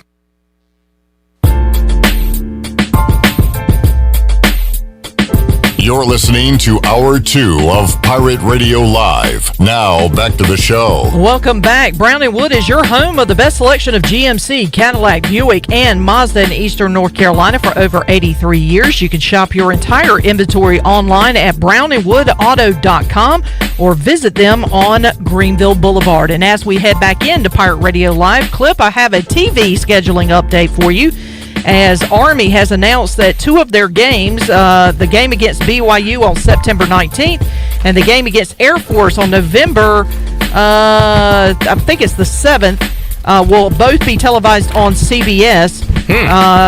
Army BYU will be at 3:30. Army Air Force will be at 11:30 a.m. All right. Well, as long as there's games that the rest of that day, I'll be okay. That'll be a good kickoff to the day. Yeah. All right. Wait, what are we doing? This isn't Pirate Radio Live anymore. Shirley, this is officially the Bud Light pregame tailgate. We've got to get you ready for Saturday night, 9 o'clock, Austin Peay versus Central Arkansas on ESPN. I don't think they're ready. They're not ready for this jelly. Get them ready. You ready? Get ready. I'm ready. You ready? Yeah, I'm ready. All right. Hit it. The culture that we developed during that time is why you're here. You're prepared. You're ready to play. You're trained for this. All I need you to do is give me relentless effort, trust your training, trust your teammate, and play for 4 quarters, and we're going to come back to win. Our house, one play at a time, play for your brother.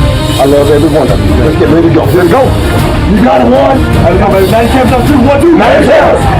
Blackman is the running back on first down. Boy, what a collision near the goal line.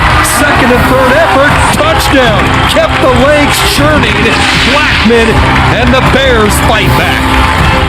Craig in a pass, throwing, touchdown, Austin Peay. Elijah Brown, the tight end.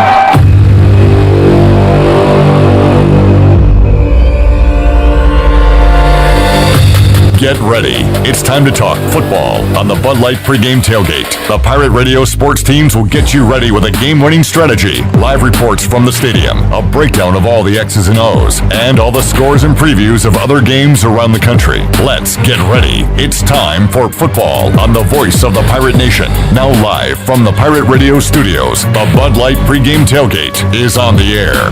Week 0 is here. Hello, everyone. Welcome in to the Bud Light pregame tailgate.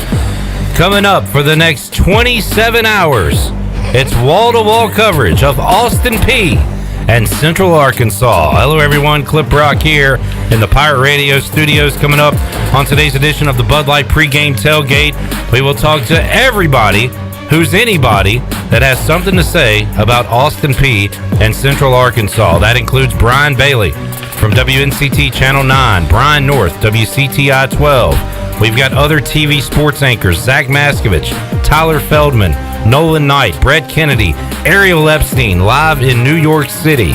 We've got Gruesome Deathman from the Afterlife, Tony Castleberry, who's been banned from Pirate Radio, Troy D with a live tailgate check-in, Shirley Rhodes, Glenn Griffin, Wager McGhee, live in the Pirate Radio studios.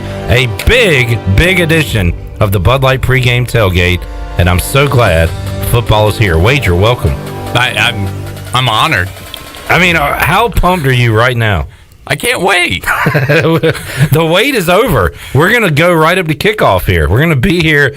Call your friends, call your wife, tell her you're not coming home. It's all football talk for this one game. I'm good. I'm free. You've got your notes. I'm free till 9 p.m. tomorrow. We do 2 TVs because the Firecracker 400. Well, we're not talking NASCAR right now. Right, okay. This is only one college football game we're talking about. Trying to sneak in other sports. Number 10 versus number 11. Is that what we got? Yeah, preseason. Awesome. It's the second best FCS game of the year. Behind? Well, the Sugar Bears are scheduled to go to North Dakota State, too. And they were number 1 in the country. So number 1 versus number 10 at that point. Before we just dive in and start saying Sugar Bears, let's talk a little bit more about these teams. And why are you calling them the Sugar Bears? That's the women's side of Central Arkansas. But I know somebody that went to a rival school of Central Arkansas, and he calls them Sugar Bears. So I've just kind of picked up on it. That's great. Because everybody's cheering for Austin Peay. I mean, just admit it. So they can say, just let's go Peay. Let's go Peay. Yeah. So I like Sugar Bears. It All sounds right. better than Bear. And you were talking about hugging a nice grizzly over fighting a half-buck man, a few weeks ago. Sure. Anyway, so you should love the Sugar Bear. I thought about making a song like "Someone Save My Bed Tonight, Sugar Bear, Sugar Bear, Sugar Bear," but I didn't do it. We did do a lot of pre-production for this show, and you will, in fact, before we dive into the Govs and the Sugar, I want to know more about these teams. So, Shirley, could you help me out? Let's learn a little bit more about Austin Peay first.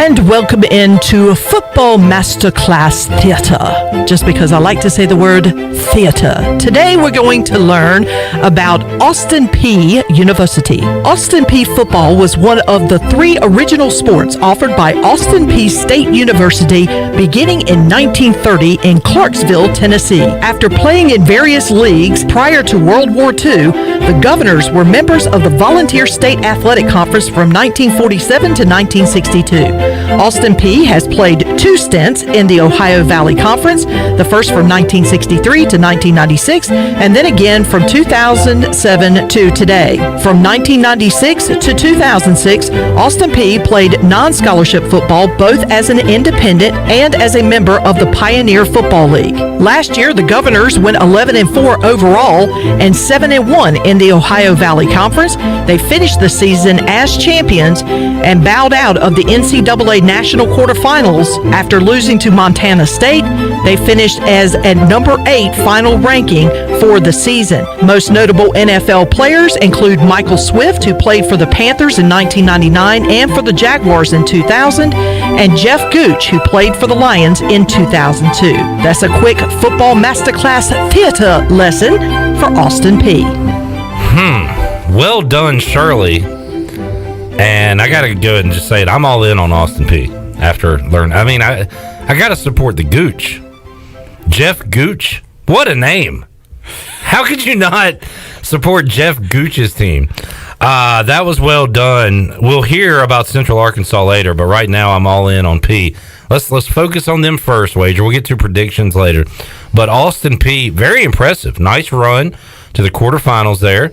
Finished with our 8th ranking last year. You just said they're what, 13th going into this year? Yeah, I think 11th. I think they were 11th. Central Arkansas's 10th, but they were 4-1 straight up against ranked teams in FCS last year. A ton of experience coming back. 65 lettermen, 7 starters on each side of the ball, including the preseason offensive player of the year, defensive player of the year. Their issue is head coach, though. Their head coach resigned over the 4th of July weekend. He was suspended for Hudspeth, who was used to be a coach at Louisiana Lafayette, left for a year, went to Mississippi State, got hired to be there. Led him to the best year ever in Austin Peay history, was suspended for detrimental conduct for 20 days, resigned in the middle of it. Do we know why? I'm as interested in trying to find that out as I can. I can guess. It wasn't COVID related. We need to know why this guy was suspended and then resigned. So dive into that for us. Marquace Lovings is going to be taking over as head coach. First time he's been a head coach. He got a lot of experience coming back. Ironically, their quarterback, they were kind of one on defense. They were FCS best defense last year. They only allowed 20.6 points per game. They had a really good quarterback.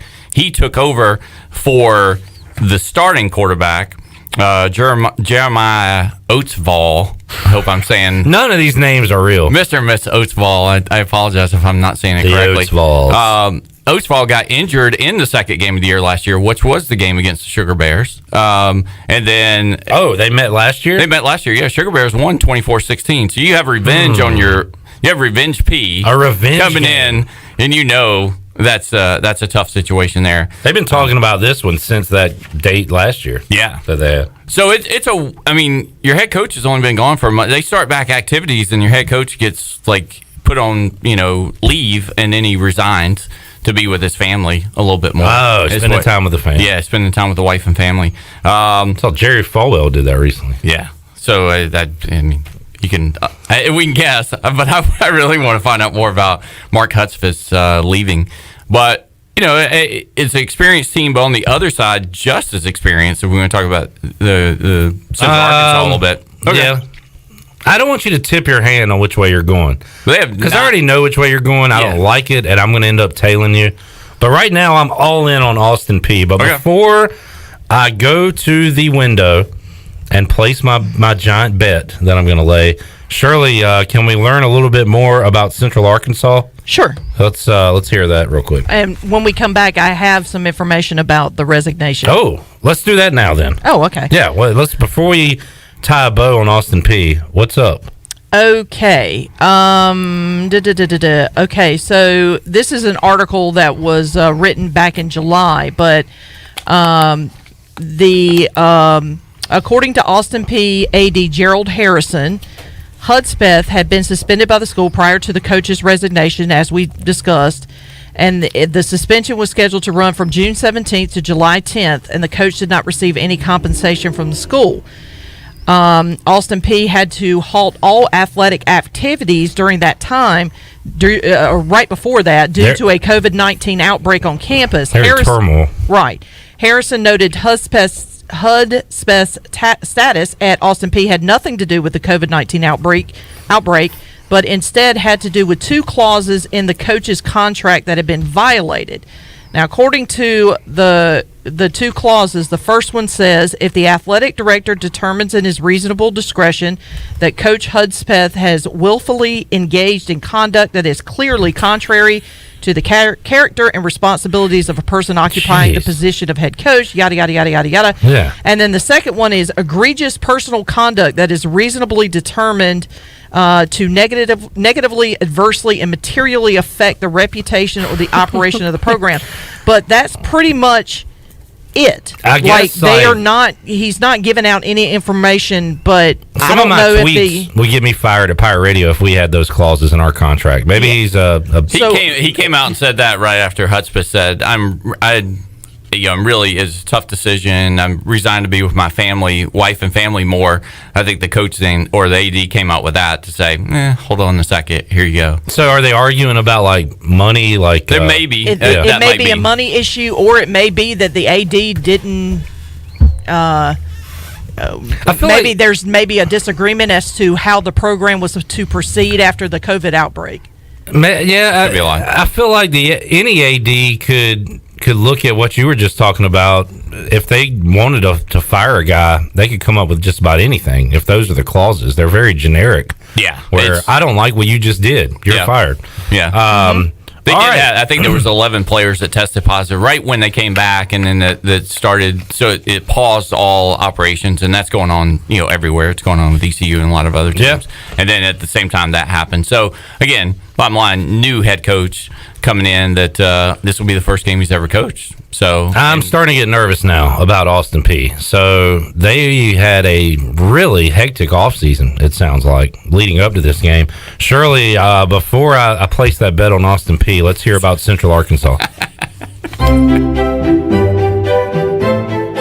And now another football masterclass theater lesson. This time we'll talk about the Central Arkansas Bears. The Bears were formed in 1901 by William Hawkins, and although they finished 1-4-3 in their first season and have an unusual record of 23-52-22 in its first 20 years of existence, the Bears would play for 7 championships in that span. UCA would enjoy its greatest success over a 14-year period from 1979 to 1992, when the Bears won or shared 13 of the 14 conference championships as members of the Arkansas Intercollegiate Conference. During that time frame, UCA won or shared 12 consecutive AIC titles from 1981 to 1992, as well as 3 NAIA national championships in 1984, 85, and 91. The Bears were a constant presence in the NAIA Top 20 and made the playoffs 12 out of 14 seasons.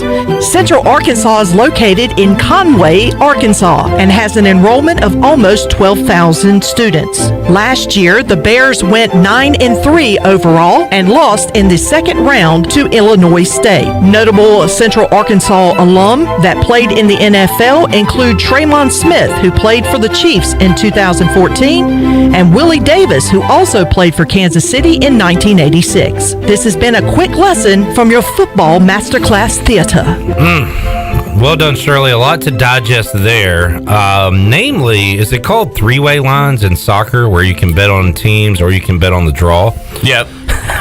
They had 22 ties in that span of time that you Shirley was talking about there. The weird thing is 22 ties in 20 years.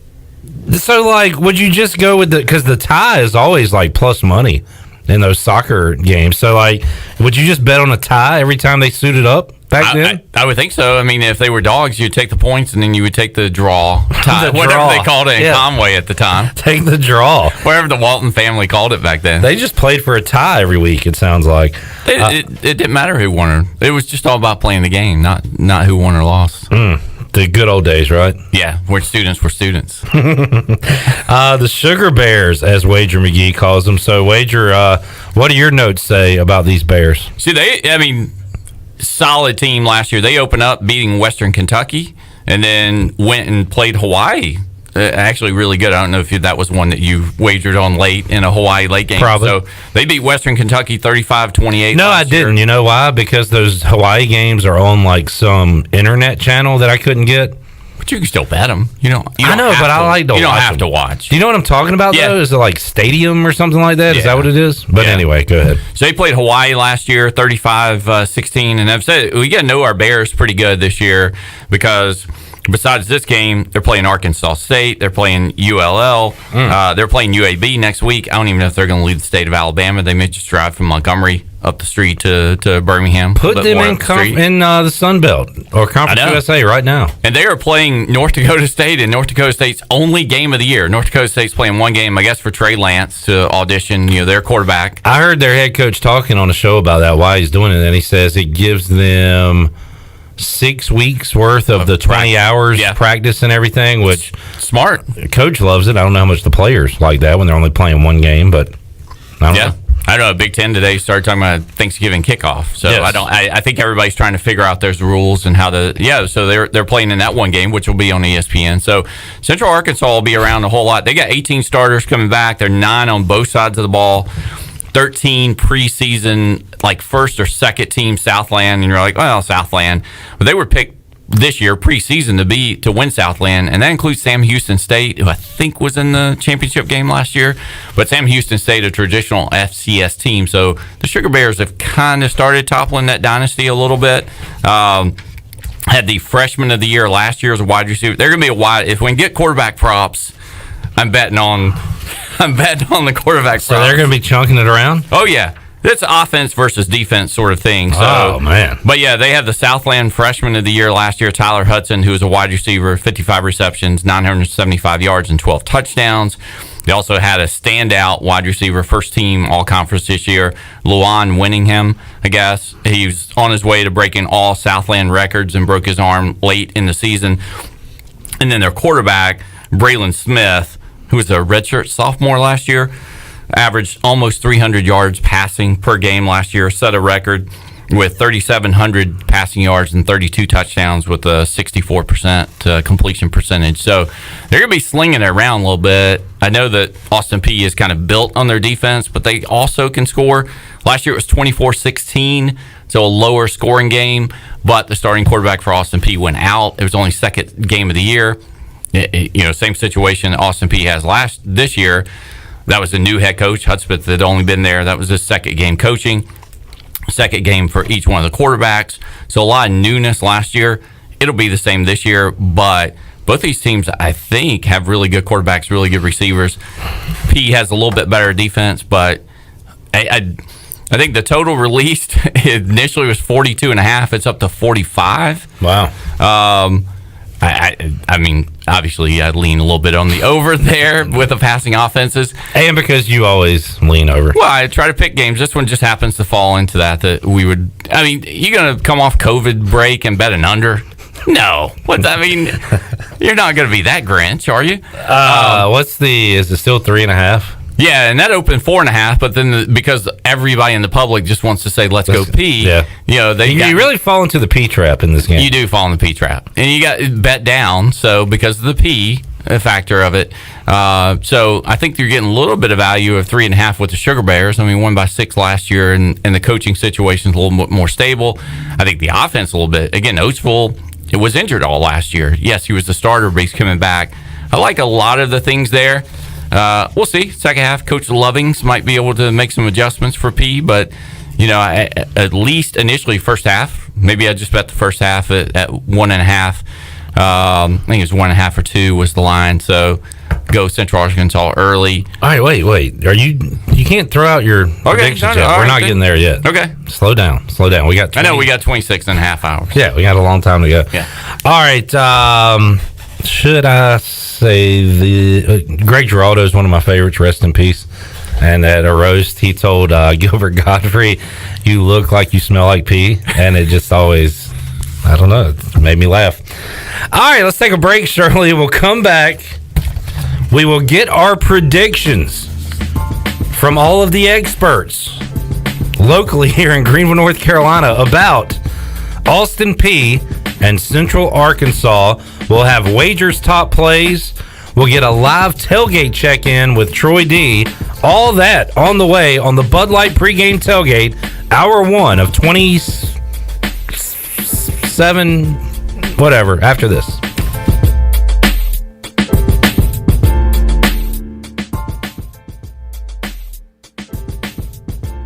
Hey, welcome to Jack Brown's. What can I get you? Can I get a vodka soda with a lime, please? No liquor, just beer. We have beer out the wazoo. And we don't even know what a wazoo is. IPAs, sours, gozas, wheats, stouts, porters, you name it, we got it. Drink 100 beers and join the Notch Club. Don't be a nerd. Ask about the Notch Club. Yeah, we've got the best craft beer in Greenville. Awesome. I'll take a pack to us light. You got it, on the way. Jack Brown's Beer and Burger Joint, located at 805 Dickinson Avenue, right in the heart of Uptown Greenville. Back to school is here, and the Auto Store Group is committed to helping our customers drive the best quality pre-owned vehicles and is committed to caring about our kids and our community. This is Mary from the Auto Store Group, and right now, during our Backpack to School event, every time we sell a vehicle, we will be making a $50 donation to any local school that the customer chooses. The Auto Store Group, 3 locations, over 150 vehicles online at theautostoregroup.com, and most importantly, proud members of the Eastern North Carolina community for over 38 years. Your CBD store in Greenville has the highest quality CBD products in the country. Your CBD store is the first and only brand that carries USDA certified organic products such as gummies, honey sticks, and high absorption water soluble liquids, which are all made in the United States. They even offer products for your pet. The educated staff will help you answer any questions, and you can stop in anytime to get a free sample. Your CBD store, locally owned and operated, open Monday through Saturday, 10 to 6, right beside Duck Donuts in Greenville. Are your workouts more fun than this? Well, if they are, then I want to sign you to an endorsement deal with Michelob Ultra. I'm looking for anyone and everyone who makes working out a blast. If that's you, head to TeamUltra.com for a chance to score awesome perks like Team Ultra gear and more. That's TeamUltra.com to enter. No purchase necessary. Open U.S. residents 21 plus. See official rules at TeamUltra.com. Message and data rates may apply. Void where prohibited. Enjoy responsibly. AB Michelob Ultra Light Beer, St. Louis, Missouri. Register for Army ROTC to be a leader and an officer in the U.S. Army, Army Reserve, or Army National Guard. You could also be eligible for a full tuition scholarship. Lead the team that makes a difference. To learn more, contact Dale Anderson at 252-622-5346 or Anderson, DAL, at ecu.edu. Paid for by the United States Army. Great news, amigos. Chico's Dine-In Service is back open every day. Come and enjoy favorites like shrimp tacos, steak and chicken fajitas, burritos, enchiladas, ACP, and more. Chico's is still offering to-go and curbside service as well by calling 757-1666. Don't forget to stock up on Chico's famous margarita mix for only $9.99 per half gallon. Follow Chico's on Facebook and Instagram for daily updates. For Mexican food and fun, it's got to be Chico's for dine-in or to-go. Over 32 years ago, the Ronald McDonald House of Eastern North Carolina opened its doors as a place to help families stay together and close to the care they need when they have a sick child. With the addition of a second Ronald McDonald House inside the Maynard Children's Hospital, our need to serve is greater than ever as the medical community flourishes. Help us expand our mission of keeping families close as we grow to meet that need. You can show your support by making a donation to the Ronald McDonald House. Visit our website today at rmhenc.org for more information. Thank you for your support. Warren's Hot Dog Pizza, homemade lemonade. Hey, Pirate Nation, Warren's Hot Dogs 2 locations are open for business in Greenville and Chocowinity. Both locations have drive-through windows, so stop by today for hot dogs, pizzas, subs, apple and peach turnovers, homemade lemonade, and breakfast in Chocowinity, featuring homemade cheese, ham, and chicken biscuits, plus sausage dogs and more. Warren's in Greenville across from Ron Ayers Motorsports and in Chocowinity next to the fire department. Warren's Hot Dogs. Want some? Get some. This is Marcus Crandall, former ECU Pirate and Grey Cup champion. And you're listening to Pirate Radio, the voice of the Pirate Nation.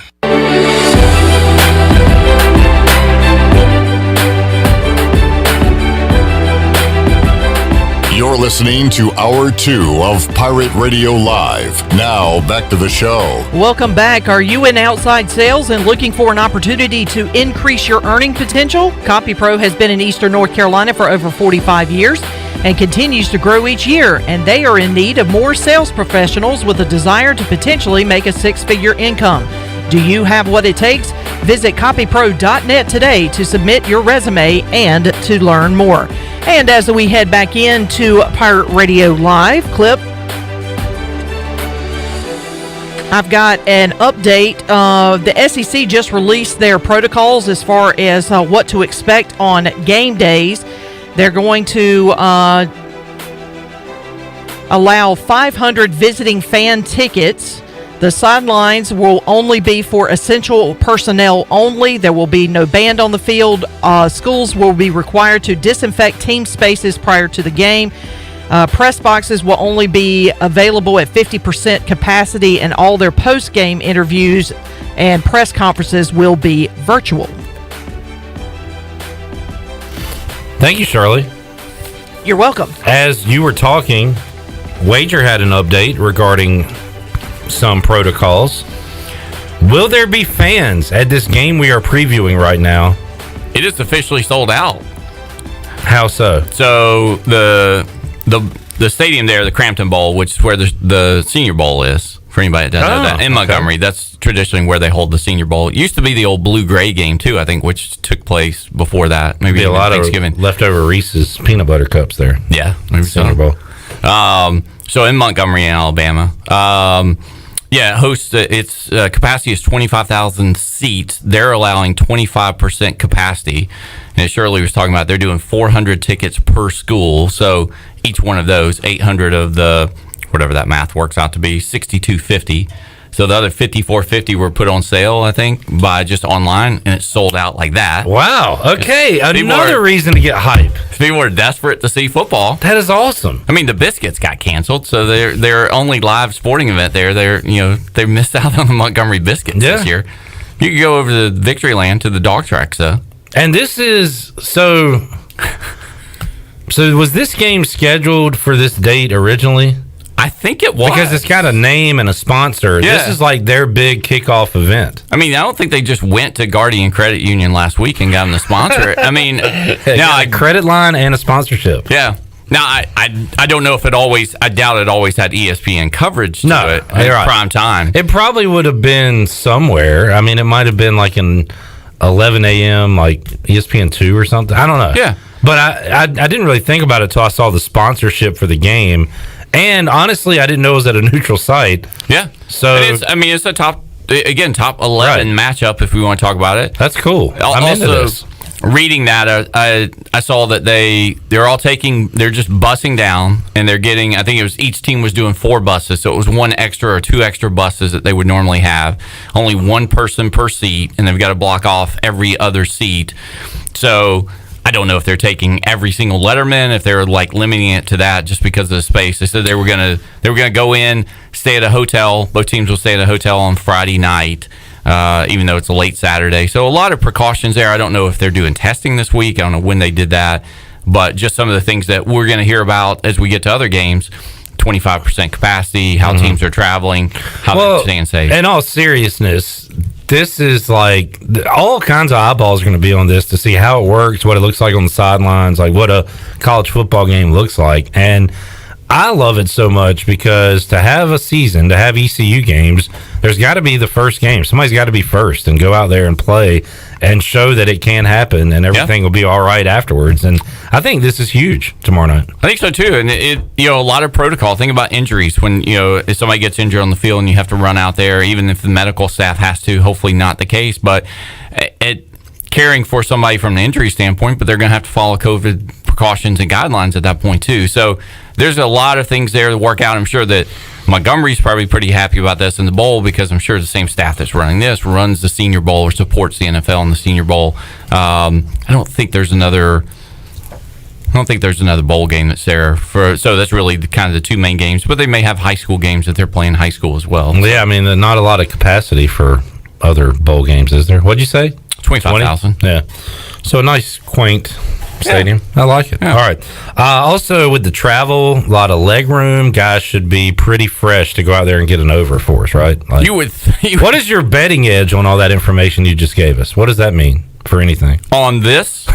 No, just you talking about like 1 person per the 2 seats and all that. Like, how can we make money off that information? I don't know if we could unless we could bet over under 3.5 buses taken. So if we can figure out that. How many buses and hotel rooms? And maybe use a math equation for that. But I think just probably a look to see how even SEC teams are going to be traveling this year. And again, they'll probably watch this a little bit, but they've got a few extra weeks, before they kick off. Why am I asking about another game? We got to focus on this one, and then I'll get to another game. Tell you what, Shirley, before we get Wager's top plays for this game, he better have at least 10. First half, first quarter, props, I want it all. Let's get the predictions of our resident experts and hear what they have to say about Central Arkansas and Austin Peay. This is Brian North from WCTI, WYDO, and here's my prediction for the opening college football game. Central Arkansas, the favorites, but you have Austin Peay will pull off the upset. Let's go, Peay! I would say Central Arkansas is going to cover that spread. Scottie Pippen catches a touchdown pass late in the game, and they win by 6. Mark it down.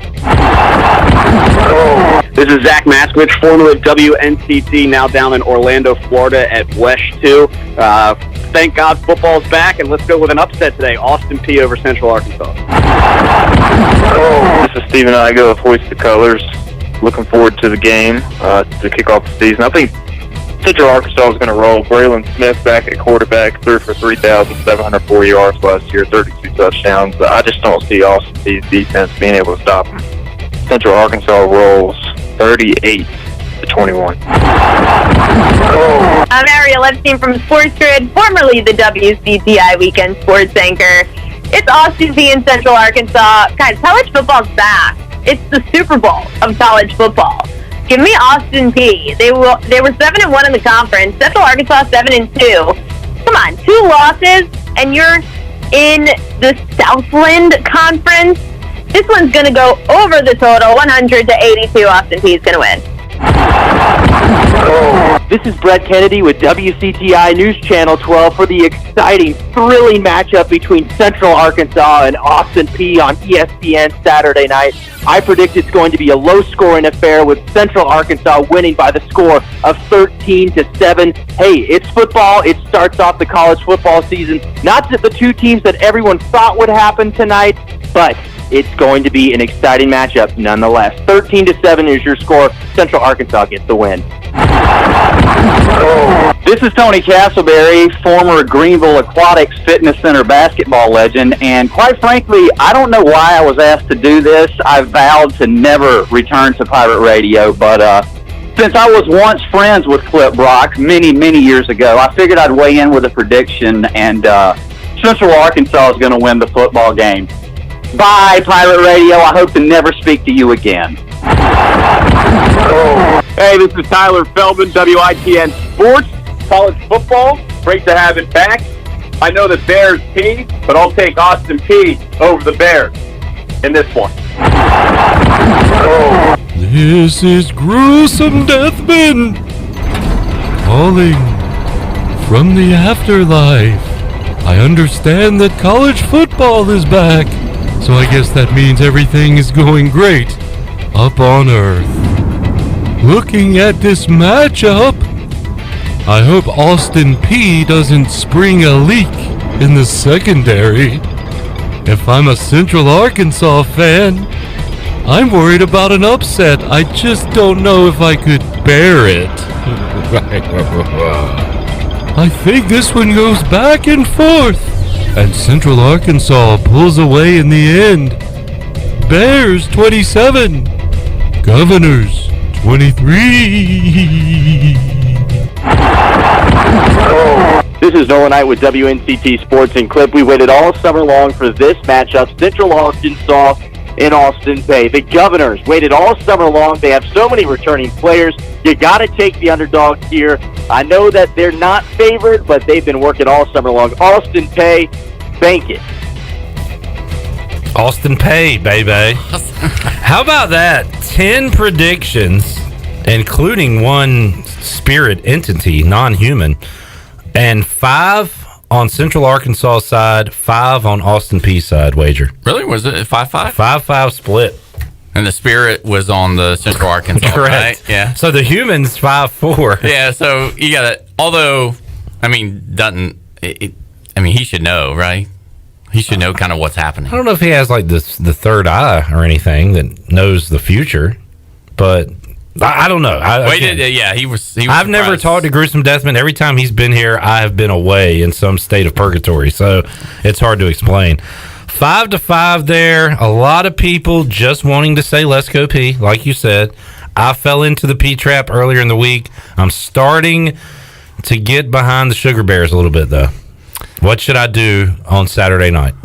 You can always take the over and pull for both, and then you can still root for Peay, but then not have to worry about a side and everything else. There's going to be missed extra points. 3.5 is 3.5. 4 is going to be a key number. Students are going to miss some extra points with the lack of kicking. Probably. I don't know. I think we'll see here. Has COVID protocol cut down on the contact practice? Are they hitting as much as they normally would? Oh yeah, there's going to be a lot of whiffing and I think we're going to see bad tackling in that. That's my thought. Bad protection on the punt block as well. So you could get a punt. It's always special teams always factor in, but I'm just wondering if there's been a little less hitting as going into this year, and I think that's probably going to be the case. So I think that's going to take a little bit of time to get. That's why I think the offenses and with all of the skill guys and quarterbacks coming back, I definitely love the over. But I like the favorite too. I just think there's a public dog just because of Let's Go Peay. Yeah. So I like laying, and it's come down a point. So I like the 3.5. I kind of had it at about a 30-23 number for Sugar Bears. Wager is our expert here. He goes with the favorite and the over. What a square! I'm riding with you, Wager. I'm jumping off the Peay train. Me, you, and a dead guy. I mean, we're chalk. That's that'd be a great sitcom. All right, John Moody's hanging on the Fixed NC Live line. John is ready to cook a pig, as he showed in the Pirate Radio Twitter earlier today. I believe he might have a weather report for us. John, how's it going? What's up, Clip? Hey, buddy. What you got? Well, unlike Daytona coming up this weekend, I think we're going to have clear skies at kickoff. No lightning or weather delays. Looking like in the 80s by kickoff, and then lower 70s by the end of the game. So it should be pretty good football weather down in Montgomery, Alabama. Man, great report. That is good for the over. And by the way, John, stay tuned. Wager has plenty of notes coming up on, what do you call it, Wager? The Firecracker. Firecracker, I guess. It is. All right. Well, Coke Zero, Sugar Free Zero 400, correct. Okay. Right now. So it will always be the Firecracker 400. John's a big NASCAR guy, so we'll make some picks on that. John, are you tailgating for this game tomorrow night? I think we're going to get a little double TV system going. We'll have the race on one TV and the ball game on the other TV, and maybe cook up some tacos. Go light for the season opener. All right, you got to get your conditioning in. Don't want to overblow it. Week 0, still a lot of football to be played, so kind of ease into it. But John, that's awesome, man. Have a great sports weekend. Thanks for tuning in. Thanks for the weather report. Yeah, no problem. Seriously, let me know about the pig, and we'll do it up big. One game hopefully this season. All right, I'll tell Troy and Jonathan to get up with you, and we'll have a John Moody pig at the Pirate Radio tailgate zone. That'll be awesome. Thanks, John. Later, man. Sounds good. Have a good one. All right, he flew all the way to Montgomery to file that weather report for us. That was awesome. Thank you, John. Speaking of tailgate check-ins, this is a staple on the Bud Light pregame tailgate. We need to check in with Troy D. out at the Pirate Radio tailgate zone, or the Troy D tailgate zone. Troy, what's going on? Hey, Cliff, great to be checking in with you. Man, we are pumped up and excited about the start of college football. You know how we love the tailgate. We've never lost the tailgate, although we have run into a few logistical issues with tonight's tailgate, getting ready for Central Arkansas and Austin Peay. First problem was we're not sure who the home team is. So that was run into a problem as far as which school to go to. Central Arkansas, we know, is in Central Arkansas. We're not even sure where Austin Peay's located, so we've run into a problem there. And this year's slogan might be, we've never had a tailgate for 2020. So we've run into a few problems, but other than that, Cliff, it's going great. Once you find the tailgate zone, maybe everything will be okay, whether it is in Arkansas or I believe Austin Peay's in Kentucky. Can't confirm that. Troy, once you are set up, though, what's the spread for this giant FCS football game? Well, we're pretty sure they're not going to let us tailgate, so we're going to have to go on the fly, and a lot of the businesses in those communities may not be providing food for tailgaters. So we're taking our stuff from here. We're going to go to Parker's Barbecue, load up on some chicken and barbecue, and take it up there. We hope we can still get there by halftime. Troy D joining us at the Troy D tailgate zone. Troy, the big question is, who wins this FCS matchup? This is a huge game between two good FCS teams, the Governors or the Bears. What is your official prediction? Well, we have run into a few people, some Austin Peay fans that we've run into, and they're chanting, "Let's go Peay." So there's a lot of "Let's go Peay" at the tailgate zone, Cliff, and I'm going to go with Austin Peay. All right, just don't get caught with your pants. I'm going to go Peay with Austin Peay. Don't get caught with your pants down there at the tailgate, Troy. Hey, you can't lose a tailgate if you never have a tailgate, Cliff. Great report, Troy D. Good luck finding the game and getting back here to Greenville safely. Talk to you in the fifth quarter. Yeah, that's right. Late night fifth quarter coming up on Saturday night. You can call Troy D's cell phone for the fifth quarter. Thank you, Troy. By the way, we have learned, thanks to you, Shirley, that Austin Peay is in Tennessee, not Kentucky. My fault on that one. Yes, Clarksville, Tennessee, if my memory serves correctly. We've also learned that this is at a neutral site, not one of the campuses. So we have learned a lot in this 45 minutes. In fact, I don't know how much more of a preview we can do on this game. So we might punt on the rest of the Bud Light pregame tailgate. Shirley, I'm going to let you, go home at 6 instead of 9 o'clock tomorrow night, if that's okay with you. Oh, yeah, like I'm going to argue that. We'll wrap up the Bud Light pregame tailgate now, and we will come back. Who does Wager have in NASCAR? I got to pick Martin Truex Jr., top 3. Ooh. Oh, yeah, it's in Daytona. Yeah, it's Daytona. Yeah, you're right. It's going to be some odd name. It will be. At the top. We will take a time out, come back, talk NASCAR, whatever else is going on in the world of sports. But tomorrow, Saturday, do we talk about it on the air or off the air? It's just a crazy sports day. There's a ton coming up. We'll talk about it after this.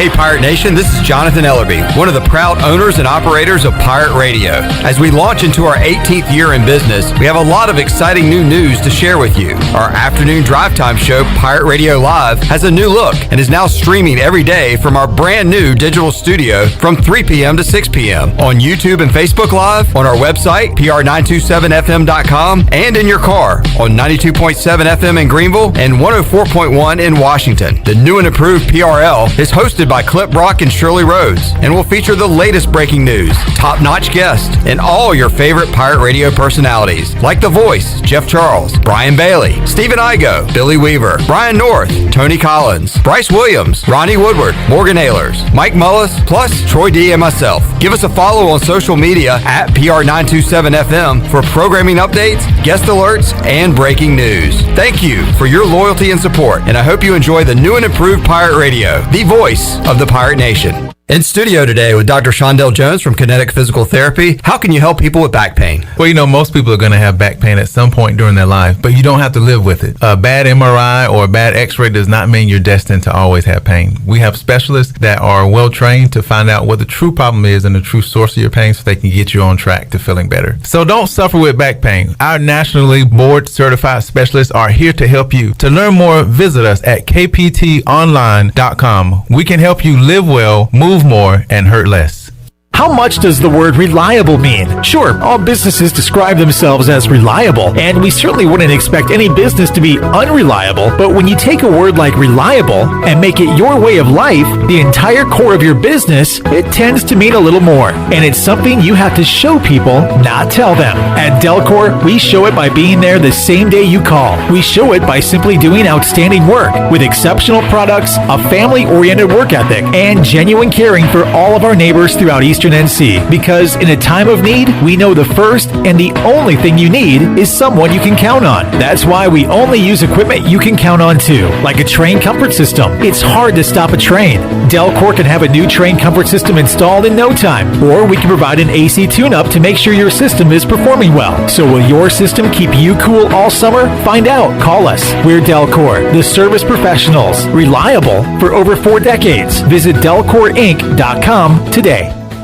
If you're like many, you may have put on the Corona 5, 10, or even 15 over the last 2 months. Well, the weather is warm and it's time to get that body back on track. At Clean Eats, we have you covered. Our weekly meal plan will quickly help you get back to where you want to be. Order online at cleaneats.com. Our cafe is back open, sanitized, and waiting to serve you healthy lunch and dinner options for dine-in, takeout, curbside, or even delivered through our delivery partners. Clean Eats, it's a lifestyle. 805 Red Banks Road, Arlington Village. Bostic Sugg Furniture wants to know, how'd you sleep last night? If you're like thousands, the answer is probably not very well. You're tired, stressed, your job suffers, and worse, your health suffers. Get better sleep on a Restonic mattress, a Consumer's Digest Award winner 13 years running. Restonic Queen mattresses start as low as $4.99. Restonic two-sided Queen mattresses from only $6.99. If you're ready to wake up to a whole new you, we have a Restonic mattress waiting for you, exclusively at Bostic Sugg Furniture.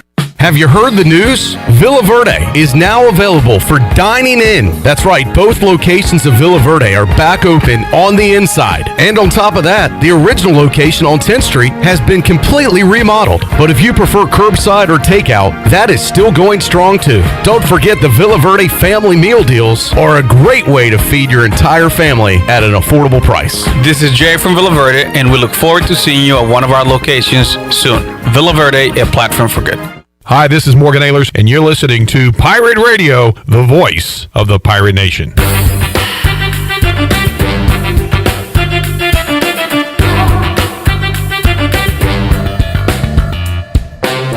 You're listening to Hour 2 of Pirate Radio Live. Now, back to the show. Welcome back to the show. Does the idea of going to your local U.S. Cellular store make you feel a bit uncomfortable? Tired of the hassle of waiting and wearing a mask? Well, let Toby Williams and his outside sales team take away that worry. They'll come right to your home or office and drop your phone off on the porch or at the front desk for you. And saving you time and worry is what the team at Cellular Warehouse is all about. Call Toby today at 252-799-7051 and let them help you with all of your wireless needs. Cellular Warehouse, your local U.S. Cellular authorized agent. And Clip, as we head back into Pirate Radio Live, I've got a scheduling update, and you may already have this information in terms of the NBA, but we'll start with the scheduling update. North Dakota State has decided to reschedule their games with Drake and North Carolina A&T. They're going to move those games to 2022. And the updated NBA schedule for tomorrow will feature 3 playoff games. The Magic and the Bucks will play at 3:30. The Thunder and the Rockets will play at 6:30. And then the Trailblazers and the Lakers will be the nightcap at 9 o'clock. All right. Thank you, Shirley. Milwaukee and Orlando. Love that early afternoon tip-off.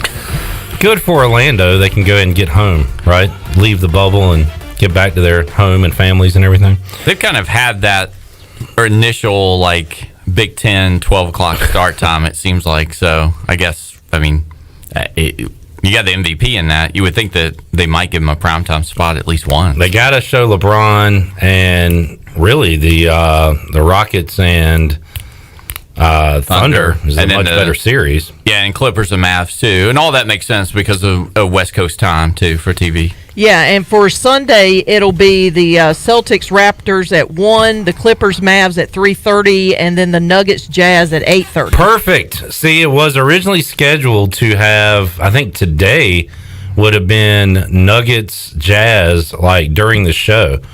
And they deserve the primetime slot because that has been the most entertaining series with the most entertaining players, you could argue, with Jamal Murray and Donovan Mitchell just doing insane things on the basketball court. So super happy about that primetime spot.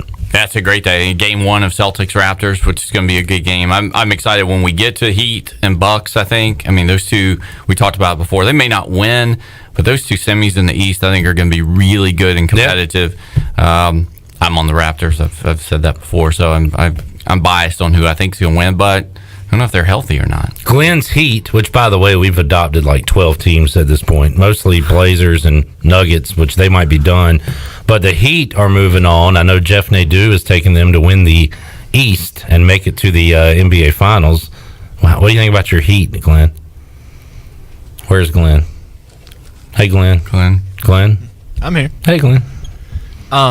So I want to make it official that the only team we have adopted now is the Heat. Okay. We were in talks.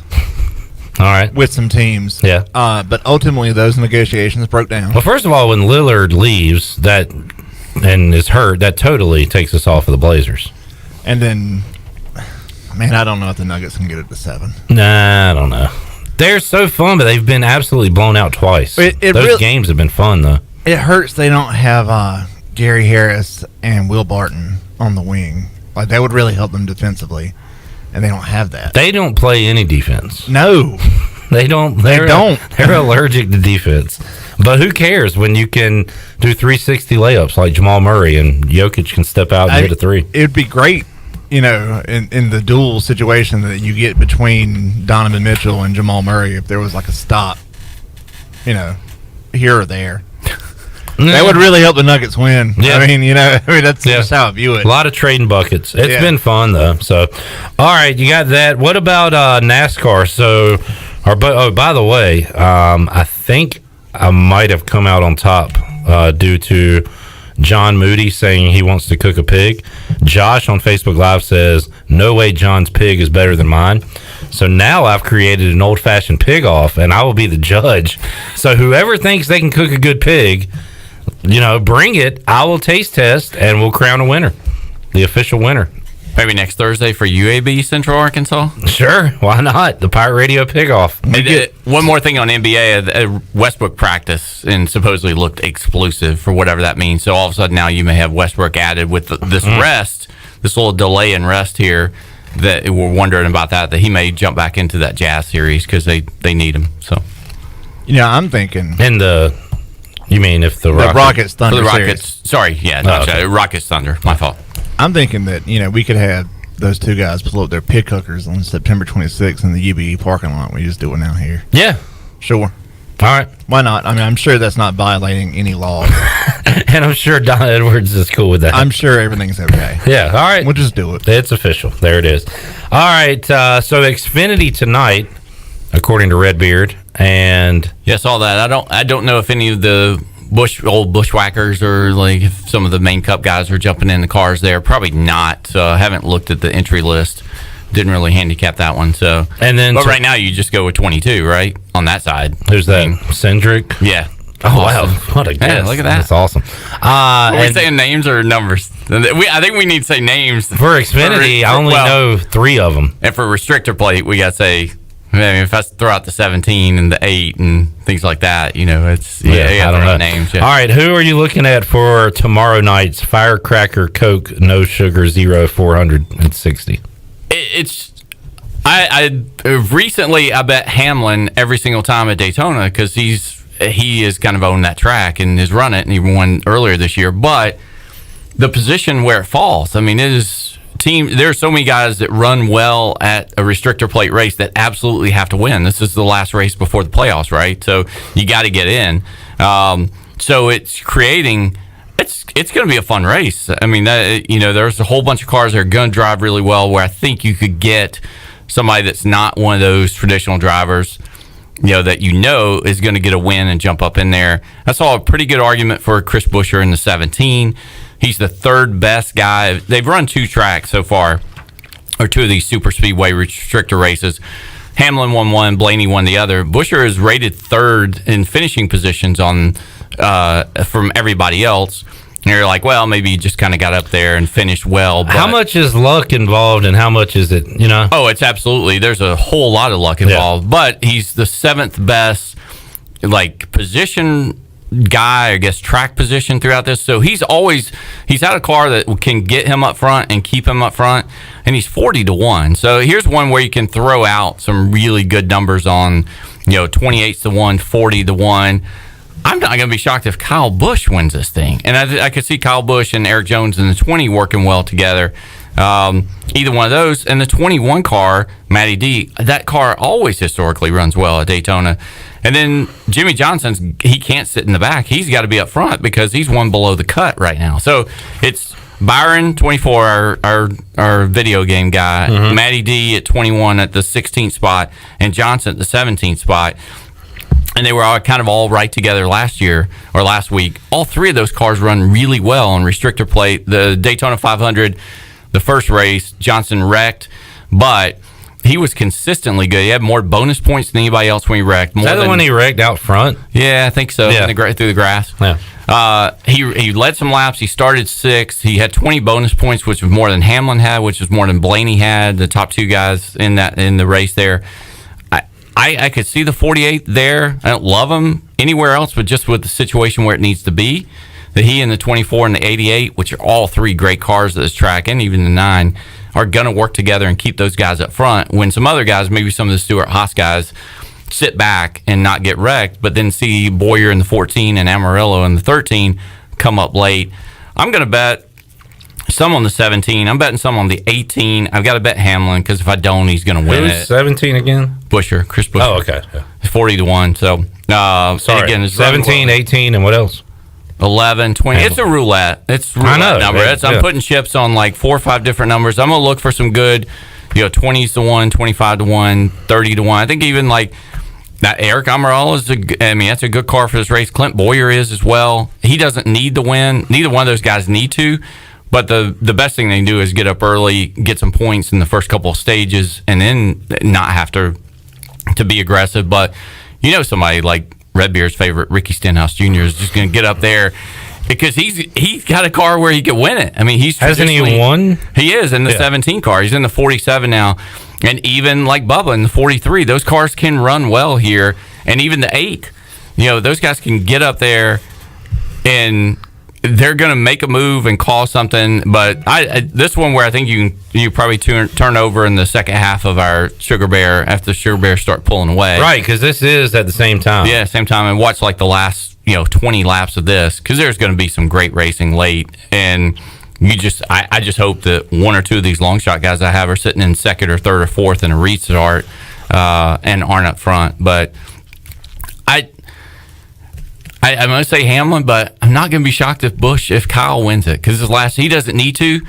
But Cole Custer, same way. He doesn't need to.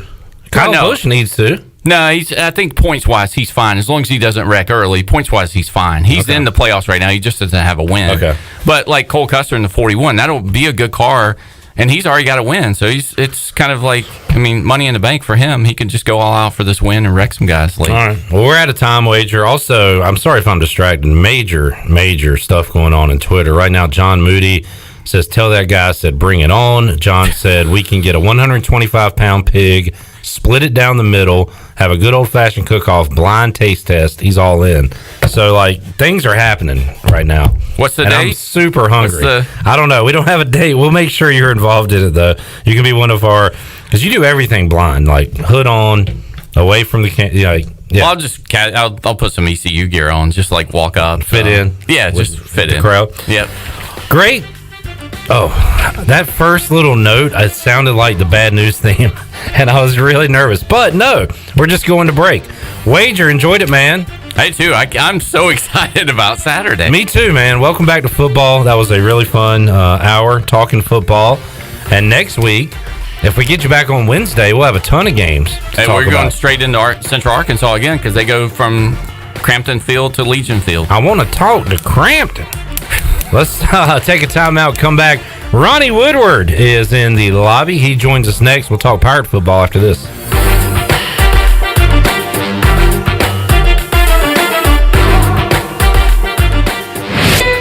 Let's turn a trip to the branch into a tap on your phone. Let's hit pause on a lost debit card without hitting pause on life. That's how First National Bank is redefining convenience with a top-rated mobile app that puts more security and control at your fingertips and friendly people to help you succeed right by your side. Let's get started at fnb-online.com or your local First National Bank. FNB member FDIC. Hey, Pitt County Schools families, the month of August is here and school will certainly be different this year. If you are starting school 100% virtually or are attending school face-to-face on alternating weeks, we are looking forward to resuming the purpose of our system, and that's the education of the children in Pitt County in an excellent and a safe manner. For videos with our leaders, FAQs, and so much more information to answer your questions, visit our Road to Reopening page on our website at pittschools.org or keep up with us on Facebook, Instagram, and Twitter. Remember, we'll face this upcoming school year together because we are Pitt County Schools Strong. North Carolina state parks are now open for visitors. Parks should be used for exercise, fresh air, getting out in nature, or a day trip as the state safely reopens. Visitors should enjoy themselves, but please remember the 3 W's. Wear face coverings, wait 6 feet apart, and wash your hands often. Focus on moving through the park, keep social distancing in mind, and avoid large groups. While most facilities and activities will be open, please contact any state park before your visit with questions or visit ncparks.gov/open. Know what I like most about my new phone from US Cellular? I don't know. That it was $700 off. What? Switch to US Cellular and get $700 off the latest phones. US Cellular. Choose fair. Promotional pricing requires an unlimited everyday or even better plan. New line, port-in credit approval, qualified smartphone purchase, and comes via monthly bill credit on a 30-month retail installment contract. Taxes, fees, and additional restrictions apply. Does the idea of going to your local U.S. Cellular store make you feel a bit uncomfortable? Tired of the hassle of waiting and wearing a mask? Let Toby Williams and its outside sales team take away that worry. They will come right to your home or office and drop your phone off on the porch or at the front desk for you. Saving you time and worry is what the team at Cellular Warehouse is all about. Call Toby today at 252-799-7051 and let them help you with all of your wireless needs. Cellular Warehouse, your local U.S. Cellular authorized agent.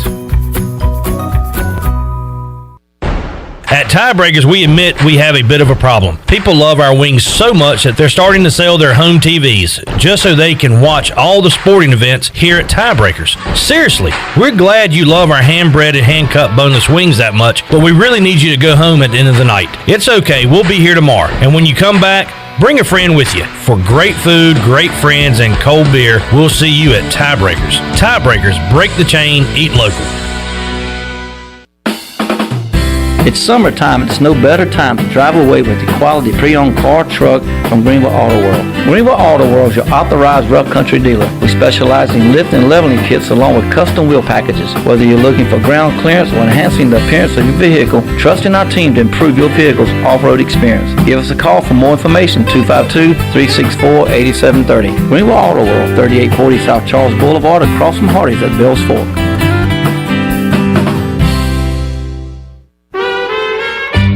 This is Sam Jones inviting you to join us for lunch, dinner, or takeout at Sam Jones Barbecue. At Sam Jones, you'll find our smokehouse pumping out fresh food cooked over wood every single day. That's our Eastern North Carolina whole hog barbecue, slow-cooked chicken, smoked turkey, and spare ribs. There are no freezers here. Everything, and we mean everything, is made fresh daily, including our sides, sweets, and sauces. Come on over and see us at Sam Jones Barbecue, and I'll bet you'll be able to taste the difference in just one bite. Sam Jones Barbecue, Fire Tower Road.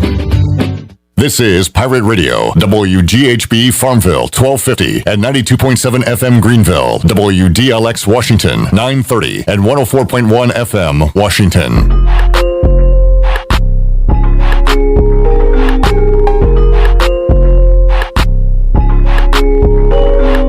You're listening to Hour 3 of Pirate Radio Live. This hour is brought to you by your CBD store, where good health hits home. Visit your CBD store today on Arlington Boulevard across from the mall. Now, back to the show. And welcome back. And your CBD store is the largest CBD retailer in the country, and they also have the highest quality all-natural products with no chemicals.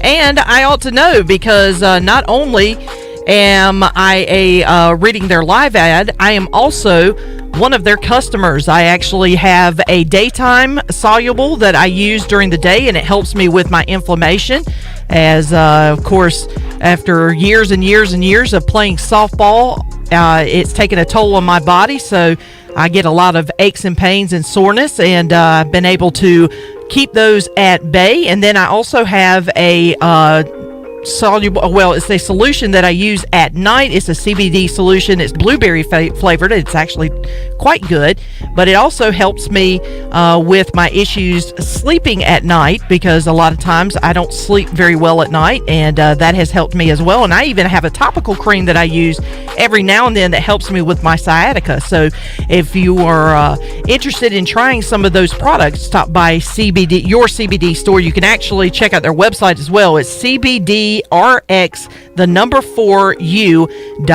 Now let's head back in to Pirate Radio Live. Here's your host, Clip Brock.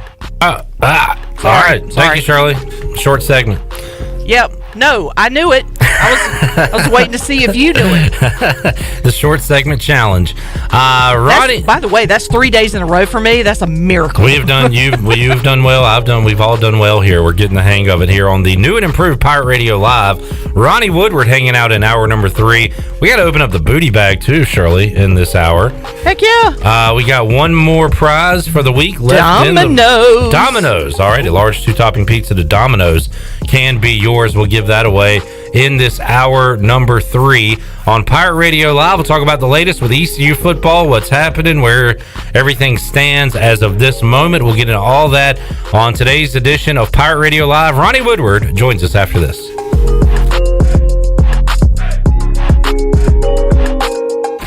Hey Pirate Nation, this is Troy D. Proud to be co-founder, one of the owners and operators of Pirate Radio. As we launch into our 18th year in business, we have a lot of exciting news to share. Our afternoon drive show, PRL, Pirate Radio Live, has a new look and is now streaming live every day from our brand new digital studio from 3 p.m. to 6 p.m. You can find us on our Pirate Radio YouTube page and our Facebook page, plus our website, pr927fm.com. If you're in your car, put us on 92.7 FM in Greenville or 104.1 FM in Washington. The new and improved 3-hour PRL is hosted by Clip Brock and Shirley Rhodes and will feature the latest breaking news, awesome guests, and your favorite Pirate Radio personalities like The Voice Jeff Charles, Brian Bailey, Stephen Igo, Billy Weaver, Brian North, Tony Collins, Bryce Williams, Ronnie Woodward, Morgan Ehlers, Mike Mullis, plus LRB and myself. Give us a follow on social media at PR927FM and get the latest programming updates, guest alerts, and breaking news. Thank you for your loyalty and your support, and we hope you enjoy the new and improved Pirate Radio, the voice of the Pirate Nation.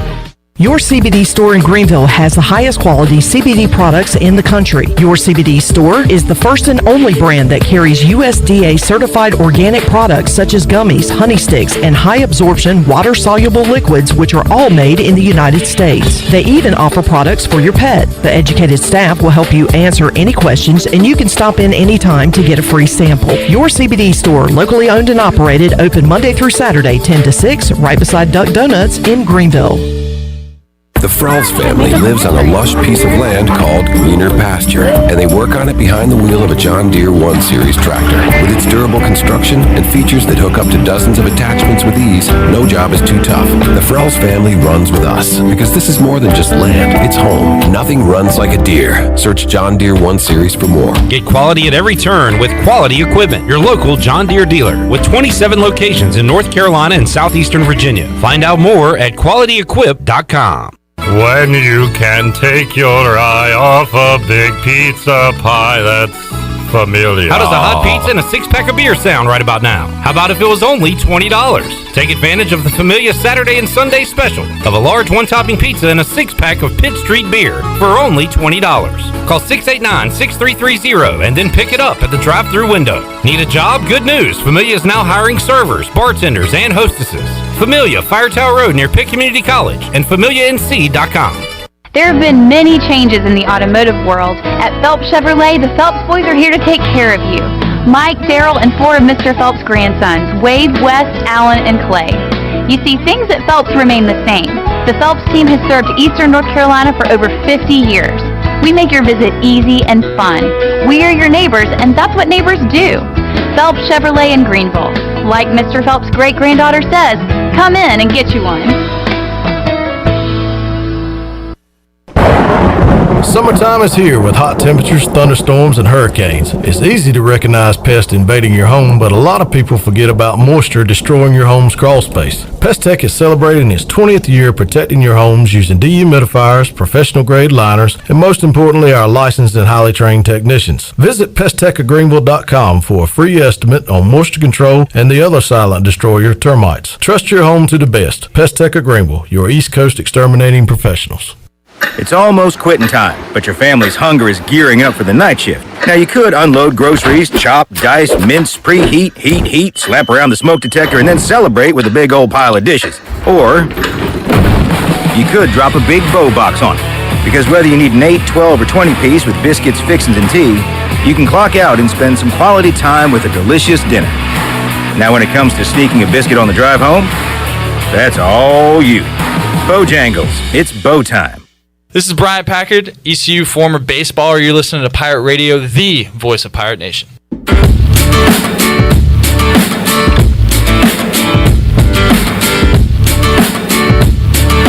You're listening to Hour 3 of Pirate Radio Live. This hour is brought to you by your CBD store, where good health hits home.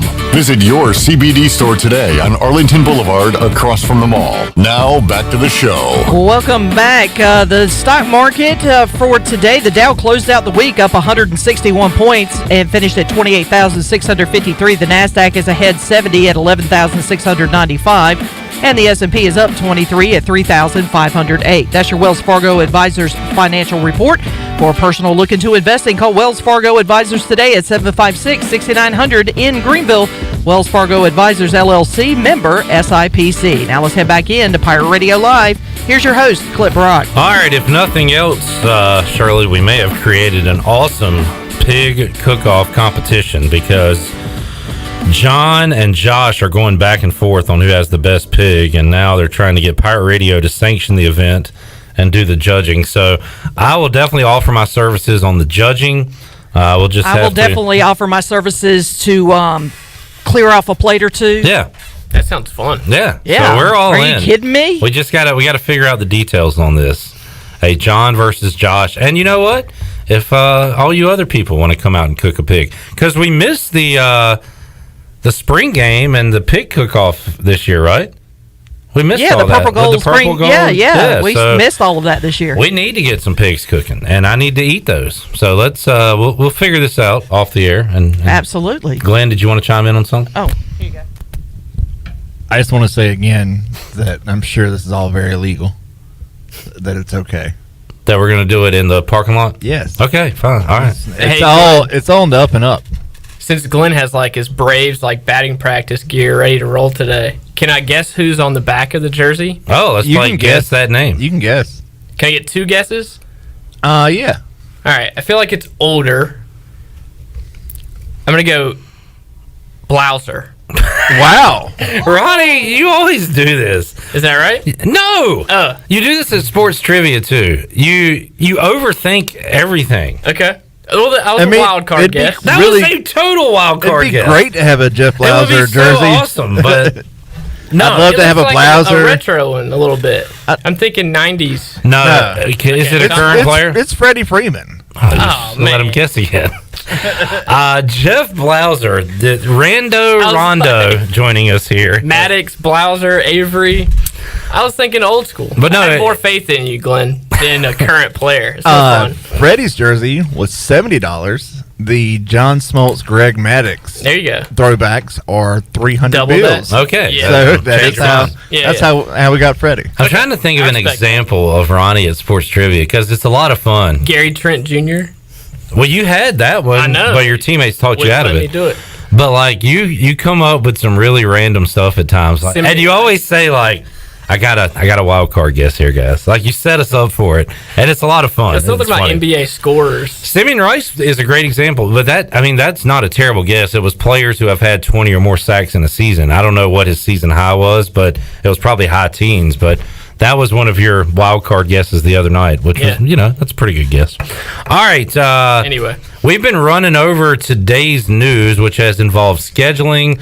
Our top story, Shirley, real quick to reset, was what the Big Ten might be potentially trying to do, which is get back in the game.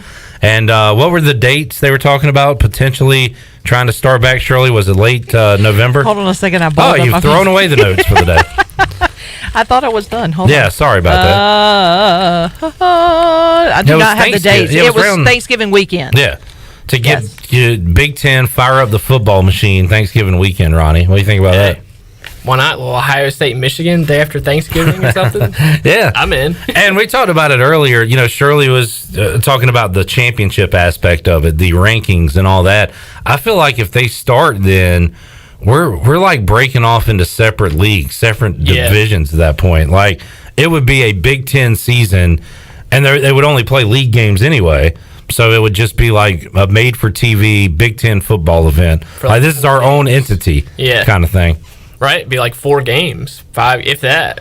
I don't know. Thanksgiving? Well, the hope is that if the Big Ten can get up and running, then the Pac-12 will get up and running. And the hope is that the Big Ten Pac-12 champions will play in the Rose Bowl. They're going to try to do a Rose Bowl in like February or something? Yeah. Yeah, okay. Well, I don't know. Yeah. And then the bowl games will be the teams that didn't make the Rose Bowl. So you'd have like Washington versus Michigan State or whatever. I feel like November, it's just so far away at this point. Which is, when we talk about scheduling, I want to get to an ECU-related note on that. Okay. We don't have to now, or we could. We can move on from the Big Ten. But I think it relates, maybe. So I was looking at ECU's schedule. UCF is the 26th now, so let's say that is the first game.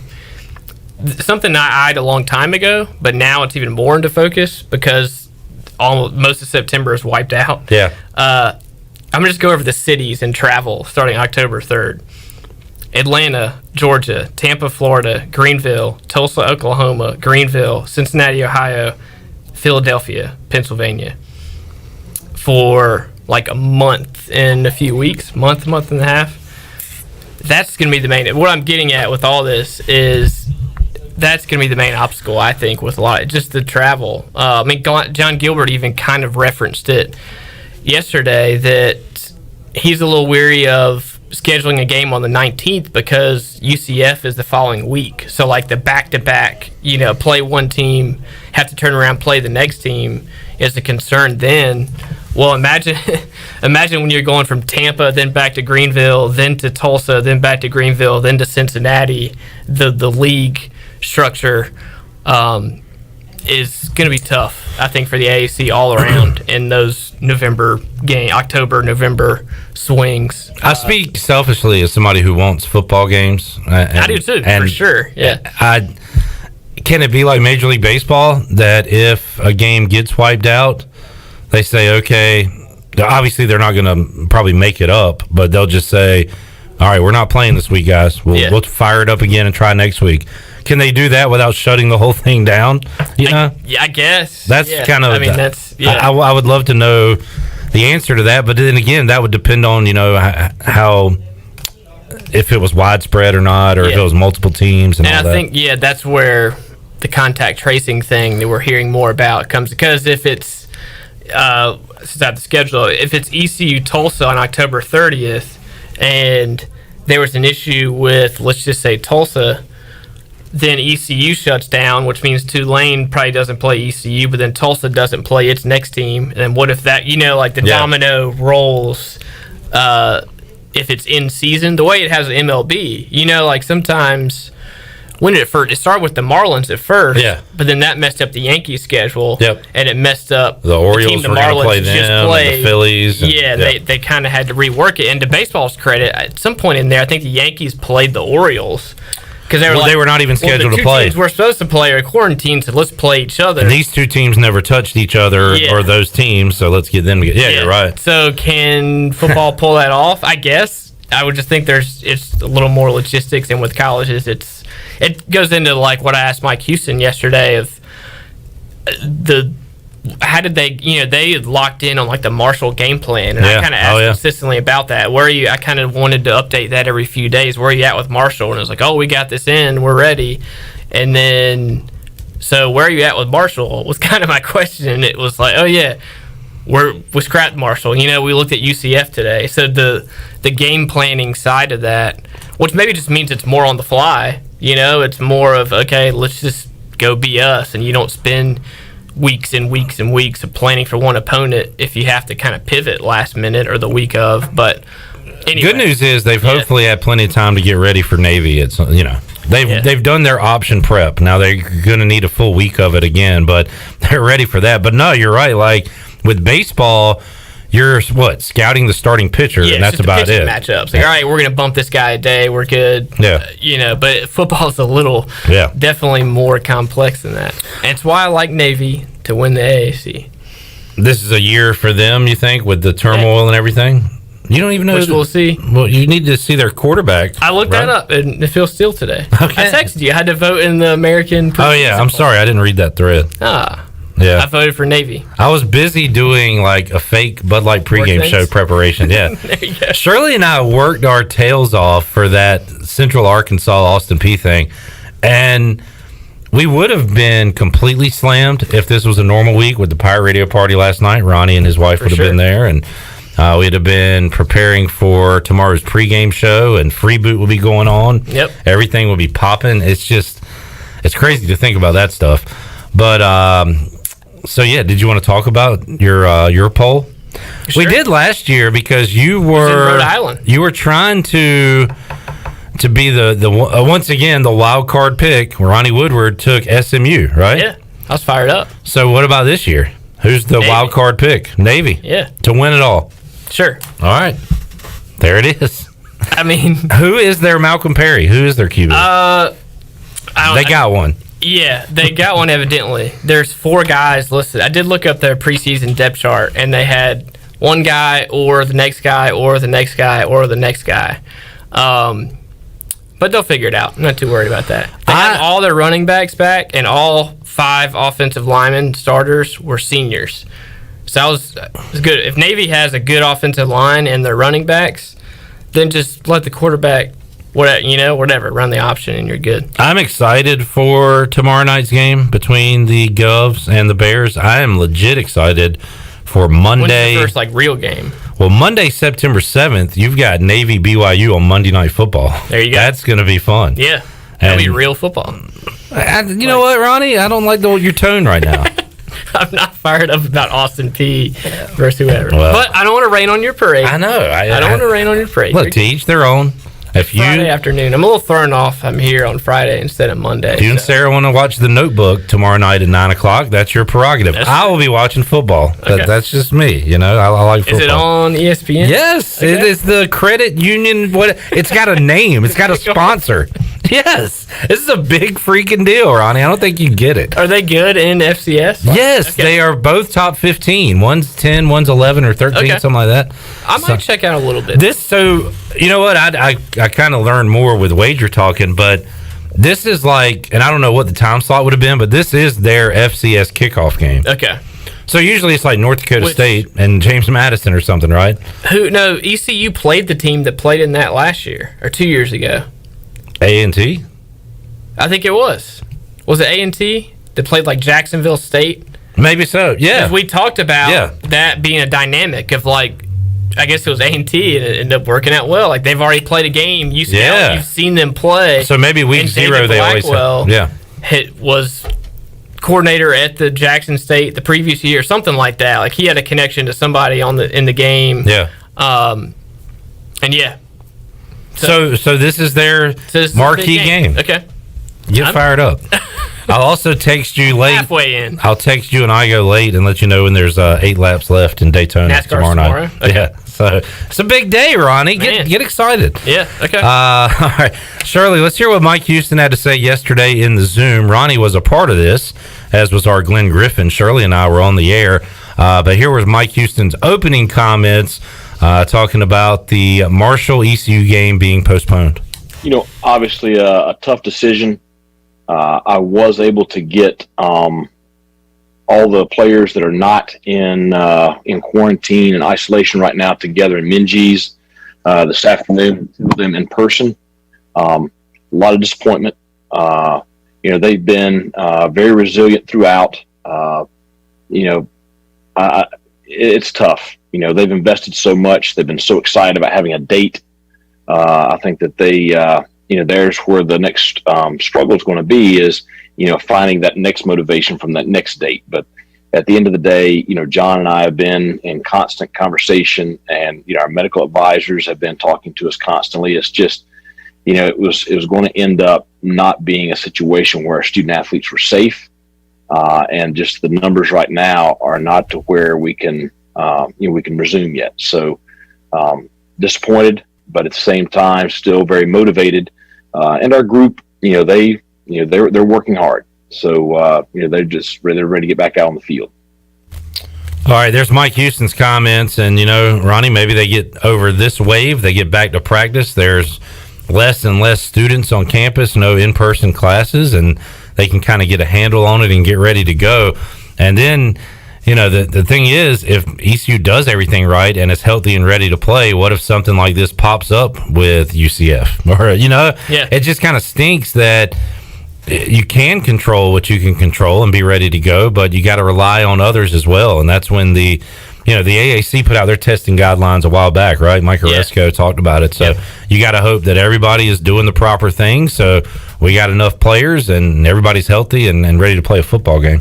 Yeah, and one of the many moments, I feel like, of transparency with Coach Houston and John Gilbert last week, maybe at some point, Coach Houston said, you got to have a little bit of luck. He used that phrase, and I think it's accurate that, that's part of it too. You got to have some luck, and obviously you can control, for the most part, what you control, but there's not an exact science to it, obviously, in football and beyond football of how to avoid getting it. You can prevent yourself as much as you can, but there's definitely some luck involved. And that was one thing when I was trying to vote in this league preseason poll today, because obviously it's kind of a crapshoot. I was looking at that, like, wonder how many teams, at least the decisions, if I had a few teams, how many non-conference games they're playing, when does their season start? Because really, once you get, like we said earlier, that back-to-back, or 3 games in a row, 4 games in a row, like that is when, I almost think you're better off playing less games, honestly. Like, if you want to finish the season, the less you play makes the most sense, probably, or if at least it's spread out. So next Saturday, and another part of this too is the American getting a lot of exposure. It's an American doubleheader on ESPN, like 4 o'clock, 8 o'clock, with SMU playing a team and Memphis playing a team.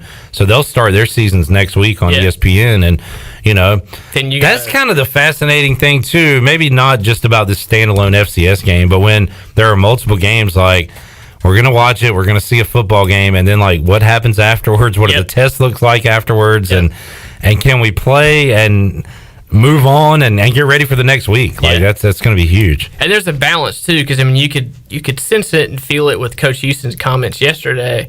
I'm sure if you polled him and all the ECU players, do you want to play on September 19th? Yes. You know, like there's Sign us up. a competitive balance versus the reality and logistics balance, which is what John Gilbert kind of hinted at. That, yeah, I mean, they would not like to probably start the season with UCF. I'm sure they'd love to play an FCS team or really anybody to kind of get a one game under and then go into the league. But to your point, does that mean you're playing with less players against UCF because they just played and they got in contact tracing with a guy? You know, like the risk of competitive versus spacing out or however you can maneuver the schedule is going to come into play for everybody. So I'm with you that first weekend is going to be interesting to see the aftermath, the reaction, and then how does that roll into their next game, whichever teams are playing, and then it's all going to build from there. So, it's going to be interesting, obviously. Charlie, let's hit cut 3 real quick. Would you like to get a game in on the 19th? That was the question to Mike Houston. Well, I mean, obviously we want to play, sooner rather than later. Number one, we've got to make sure that our kids are safe and that we get this situation we have right now with the positives, that we get it under control as much as possible and try to get, the environment, back to where we had it a few weeks ago. I think we can be ready to play on the 19th if we can get things under control pretty quickly.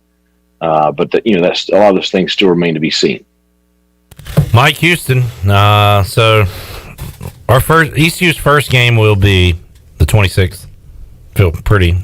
I think so. Yeah. You paused a moment. I mean, so not 100%. I think to what he said, they'd have to move pretty quick, and they'd have to be back at practice pretty quick. Right. That's a key. There's a factor too. I mean, they are not currently practicing. So you'd have to at least have some type of practice and schedule and getting guys healthy and reloading a little bit before you could play. But yeah, my guess is, especially judging by John Gilbert's comments yesterday, like I alluded to earlier, he said not that they don't, but he kind of alluded to, is it worth the risk of playing a game and then not being 100% for UCF or messing up the UCF game in any way? Yeah, the short answer. Oh, my phone's ringing. Man, that's loud. Alarm. That was loud. Sorry. See? Oh, it's time for here on Monday. It's time for a break. That's the break alarm. We'll take a time out. There you go. We almost went too far past the break time. Perfect. More Mike Houston coming up. More Ronnie Woodward on Pirate Radio Live on a Friday. Back with you after this.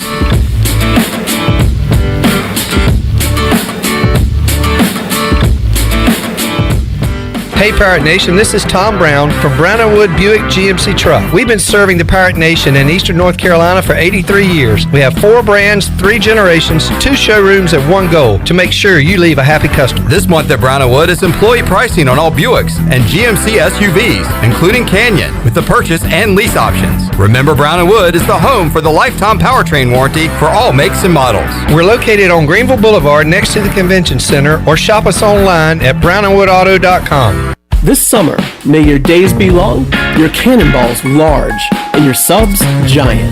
Order Jersey Mike's for your next backyard adventure. Just use our app for no-contact pickup or delivery. Jersey Mike's. Be a sub above. At Jersey Mike's, we've got everything you need to get outside this summer. Cold subs, crunchy chips, and cool drinks. The sunblock is up to you. Order through our app for no-contact pickup or delivery. Jersey Mike's. Be a sub above.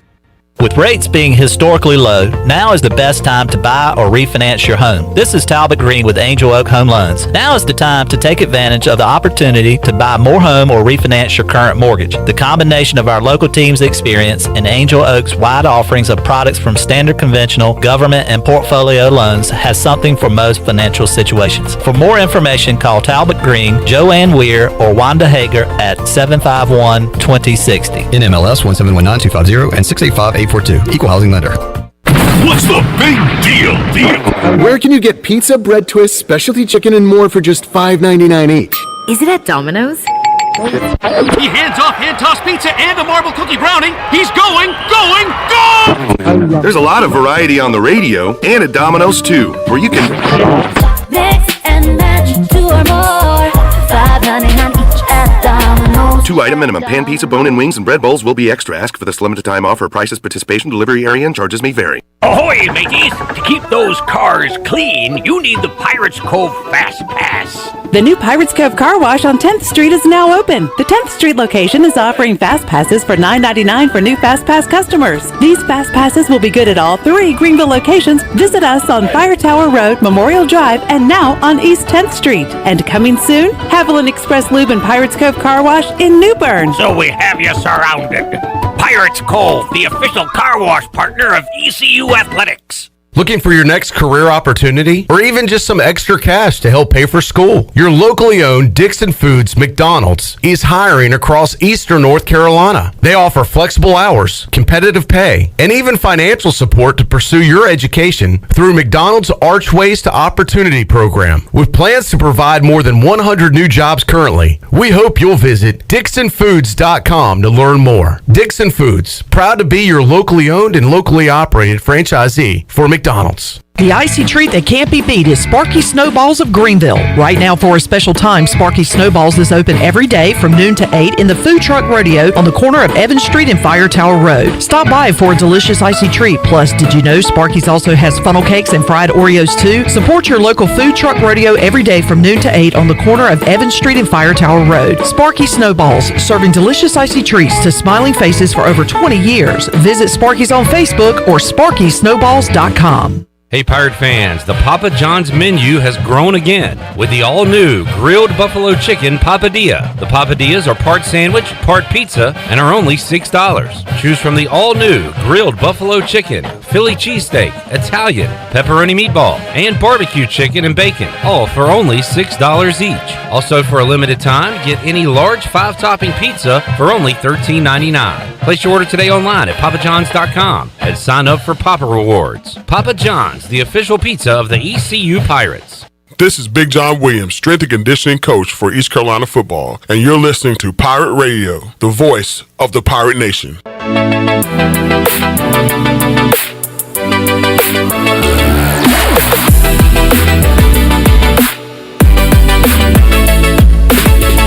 You're listening to Hour 3 of Pirate Radio Live. This hour is brought to you by your CBD store, where good health hits home. Visit your CBD store today on Arlington Boulevard across from the mall. Now, back to the show. Welcome back. Hey, Pirate fans, if you're hungry for the best ECU news and information, then you need to be a part of the Pirate Radio digital platforms. Keep up with the latest breaking news and information by liking us on Facebook and follow us on Twitter and Instagram at PR927FM. Listen live and to all of our archive programming anytime by visiting PR927FM.com. Stay connected beyond your radio dial with all of the Pirate Radio digital platforms.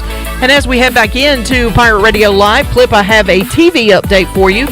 The Tulane and Southern Miss game that is scheduled to be aired on the Stadium Network on September 26th finally has a kickoff time. That will be at 6 p.m. And if you can find the Stadium Network, know what good the luck. hell that is.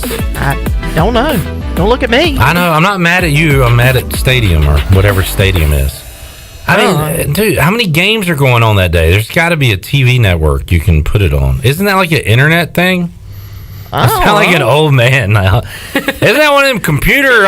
stream that thing? How do you... I'll call Suddenlink, see if they can get it. That's 6 p.m. Central Time, I should say. That's not Eastern Time. 7 Eastern? If it's on Stadium, I'm probably not going to be watching it anyway. But thank you for the update. You also said during the break that they're going to play Rose Bowls every week. Is that right? No. Sources are saying that the Big Ten and the Pac-12 have discussed at least the possibility of having a second Rose Bowl game in the spring. They just want to be in the news now because like everybody else is being talked about. There's a football game tomorrow. There's an FBS game next Thursday, and they are going to get lost in the shuffle. So they're like, hey, somebody just pump out some news. Whatever. I don't care what it is. What's the first FBS game, by the way? All right, Ronnie, since you asked, I'll pull up week 1 Thursday night in a moment. I got you.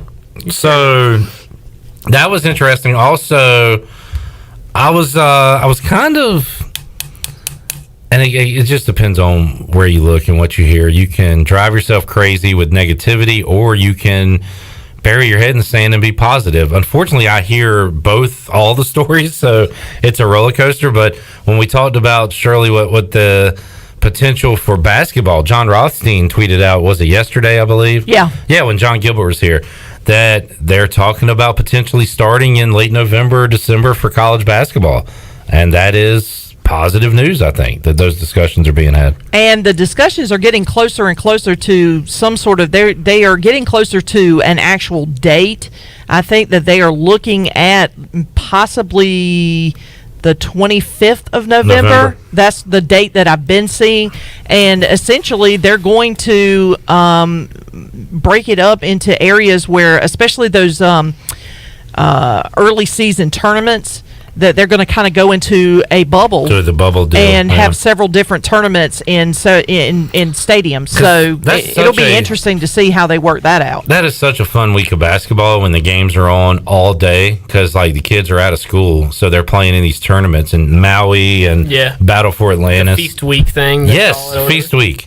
And I've heard that, Shirley, the bubble part of it, where they can get teams together, testing and everything, and if everybody's good to go, play some games. All right, did you pull up next Thursday night? I did. Okay. So Central Arkansas versus UAB. Central Arkansas right back at it in the spotlight. So if we, for clarity's sake, just don't, it's the first full-on first FBS game would be... You should work for the SEC network, Ronnie. This is why I used to love the BCS. Oh, I know the game. It's USA versus Southern Miss, right? South Alabama, Southern Miss, 8 o'clock is your first FBS versus FBS game. CBS Sports Network? CBS Sports Network. And is there an ESPN game that night? No.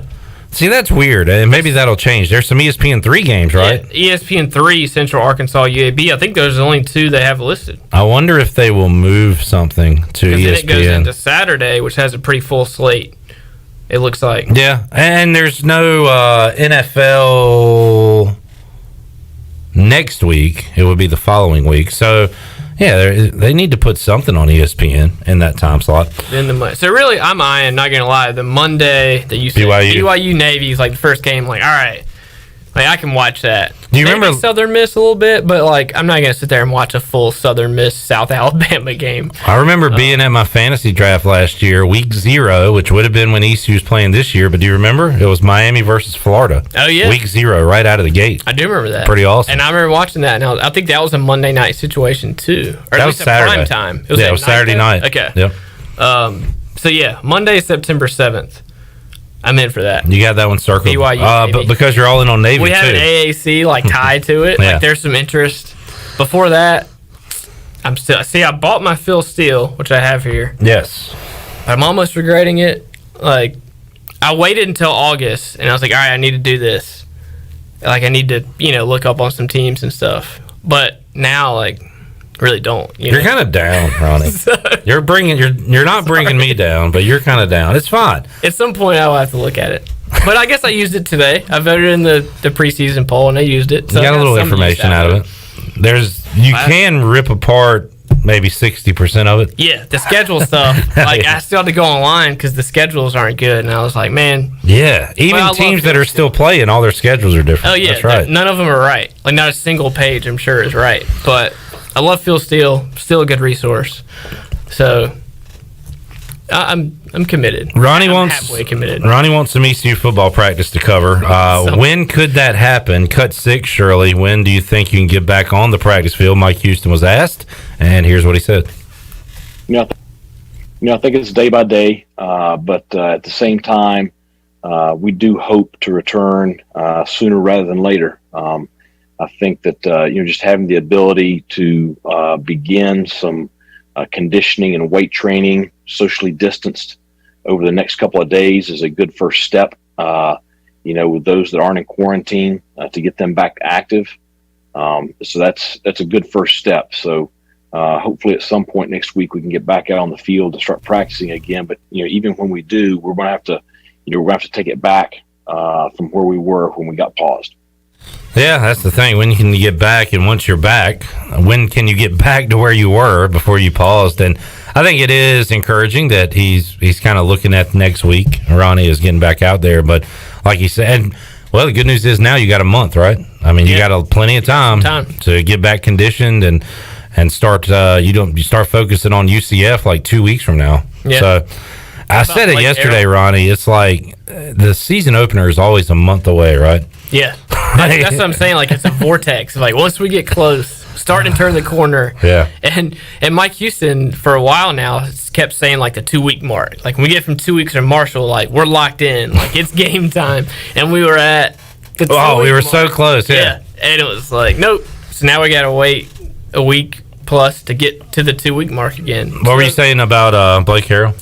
Blake Harrell, first FBS coordinator game, meet UCF. One of the highest-scoring teams in the nation. Yeah, that would be fun. With maybe the best quarterback room in the nation. Yeah, no kidding. I mean, if everybody's healthy and they got Milton and they got the Mac kid that came here and won, and then Gabriel. Yeah. They're up there with anybody as far as QBs go. Yeah, they're good. They always have skill guys. So if that indeed is ECU's first game, that's a challenge. But we'll get there when we get there. Maybe they play a game before. You never know. Ronnie's not ruling it out just yet. Mike Houston 4, Shirley. I think Stephen Igo asked him about everything that's going on around in the world with COVID, football. Mike Houston's doing more than just coaching X and O's, and he kind of talked about coaching the players mentally right now, the challenges of that. You know, it's hard as a 48-year-old grown man. You're talking about 18, 19, 20, and 21-year-olds. So, it's hard for them to understand a lot of things. And that's why I thought it was so important that I was able to, speak to them in person today. I stressed to our coaches this morning, just, right now they need us on a variety of levels, outside of football. And so I think that, the coaching job right now is not as much about X's and O's as just ensuring that our players are in a good spot mentally. There you go, Ronnie. Like, he's got a tough job. All the coaches do this year. And, with kids being away, I mean, think about the freshmen that are away from their parents for the first time, and they're seeing what's happening outside of the football world with the pandemic and social unrest and everything. And, Mike Houston is kind of the guy in charge of their lives right now, so to speak. Him and the assistant coaches, and they're able to maybe get on the phone or Zoom their mom or dad. But he's taking on a lot of responsibility right now that maybe he didn't know, that any coach didn't know they were getting into this year. Yeah, and for everybody involved. Like John Gilbert mentioned yesterday, that so many times he goes into a day thinking like, all right, I'm going to focus on this one thing, and then he ends up not even doing that because so many other things pop up that he does that stuff instead. I'm sure the coaches are the same way. The players are probably the same way, aside from class or whatever they have to kind of do on their normal schedule. We're the same way, obviously, in like local media. You never know what's going to kind of pop up, and you have to focus on something different that you weren't planning on. And it's just the kind of the cycle we live in. It's so interesting because we've always kind of had the 24-hour, the Twitter cycle. Like, it's always been a part of sports media, sports landscape, I guess. But now it's just, think about this compared to a year and a half ago, where the problems we used to think about or like whatever back then are so different than now. So it's just a different thing, it's more intensified, I guess. So yeah, you're right. The coaches, and somehow, again, that's why I kind of asked Coach Houston yesterday the game plan question, because somewhere along all the logistics and everything else that they're not used to dealing with, but they have to deal with all the time, is actually game planning and putting together film and a game plan for whatever opponent. And again, if that opponent changes, then you have to pivot again, go to the next opponent, and maybe another one's added. I mean, just the so many moving parts for all of them can't be easy. But again, that's to some extent, that's when I think kind of leaders form and emerge, who can handle that stuff and who can't, who are, I imagine a guy like Holt Naylor, some of their veteran guys, that's where you lean on some of your veterans, probably within kind of the team concept and the team room with football, who can block out what you need to block out and move forward and help out maybe other guys that are struggling, like you mentioned, the freshmen. So, I don't know, there's some positive spin for you since you're calling me out today. Thank you. Appreciate that. Maybe that emerges. Leaders emerge players, from the locker room, yeah. Yeah, helping each other out, figuring stuff out, because they're probably all in the same boat with a lot of this stuff. I wonder, this might be a good Zoom question. It might not, but, like, how similar are Marshall and UCF? The UCF's more talented, but offensively, are they similar? Like, are they having to scrap? If they started working on Marshall, which I don't know if they really dove into them 100%, but like all the stuff they've done in that prep work, is there anything that can carry over to UCF, or is it just like an entirely throw all that away, let's start over from scratch? I wonder if there's any similarities there. Let's take our final time out. Let's reward your quickness today, because caller number 1 is going to be a winner. Booty, booty, booty, booty, booty everywhere. Booty, booty, booty, booty, booty everywhere. The booty bag is open, 317-1250. If you have not won this month, 317-1250. Caller number 1 wins a large 2-topping pizza to Domino's of Greenville, 3 locations in Greenville to serve you. 317-1250. We'll have our winner and wrap up Pirate Radio Live after this.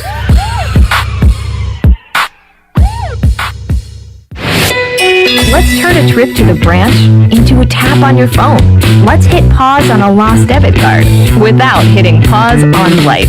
That's how First National Bank is redefining convenience, with a top-rated mobile app that puts more security and control at your fingertips, and friendly people to help you succeed right by your side. Let's get started at fnb-online.com or your local First National Bank. FNB member FDIC.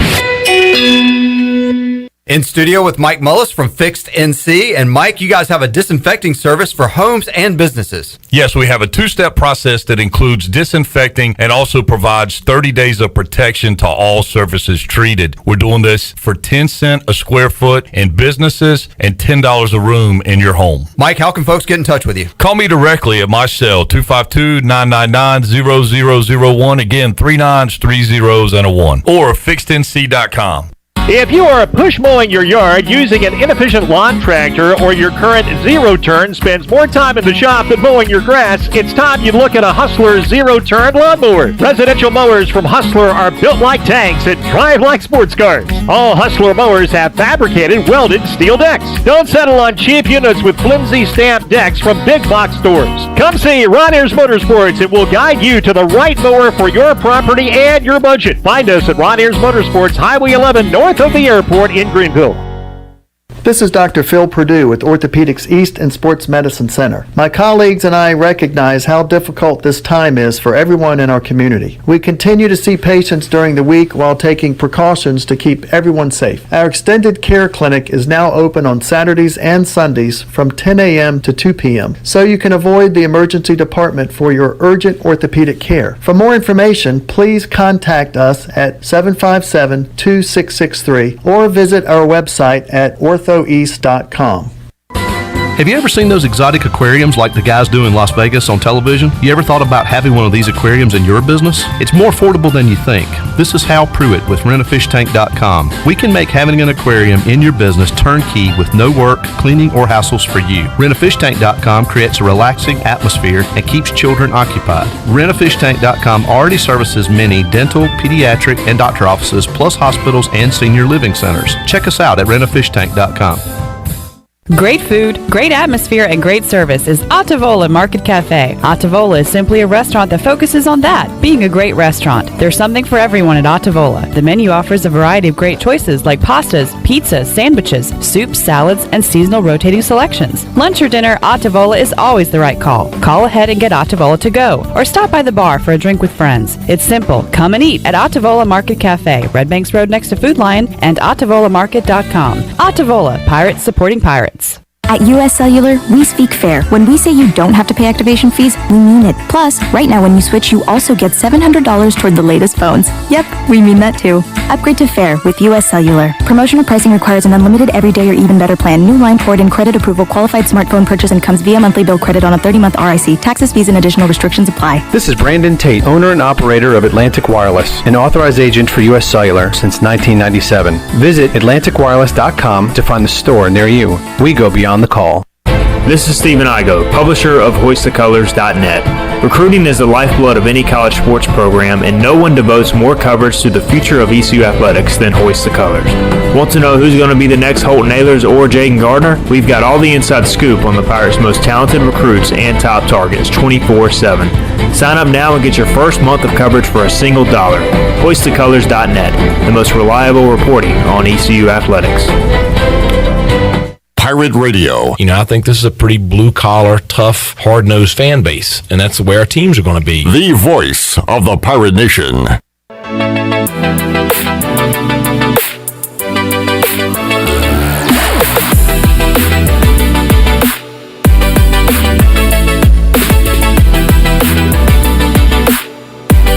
You're listening to Hour 3 of Pirate Radio Live. This hour is brought to you by your CBD store, where good health hits home. Visit your CBD store today on Arlington Boulevard across from the mall. Now, back to the show. Welcome back. And hey, Pirate fans, don't forget that we have got a giveaway alert on Twitter. If you retweet and follow, you can get a chance to win an awesome Busch Light and Domino's prize package. Of course, you got to be 21 years old and older only. And it's a free beer Friday, and it comes with a case of Busch Light, some Domino's pizza. It looks like a fantastic lawn chair and some other items. Just go to Twitter and follow us at PR927FM. Retweet and follow for your chance to win. Now let's head back in to Pirate Radio Live. Here's your host, Clip Brock. All right, getting ready to wrap up Pirate Radio Live for the week. Who was our winner, Shirley, did you say? Shirley, who our winner was just then? Oh, good Lord. Hold on. Good Lord. I put it on Matt, hold on, Hager. Okay, Matt Hager from Hager. Washington.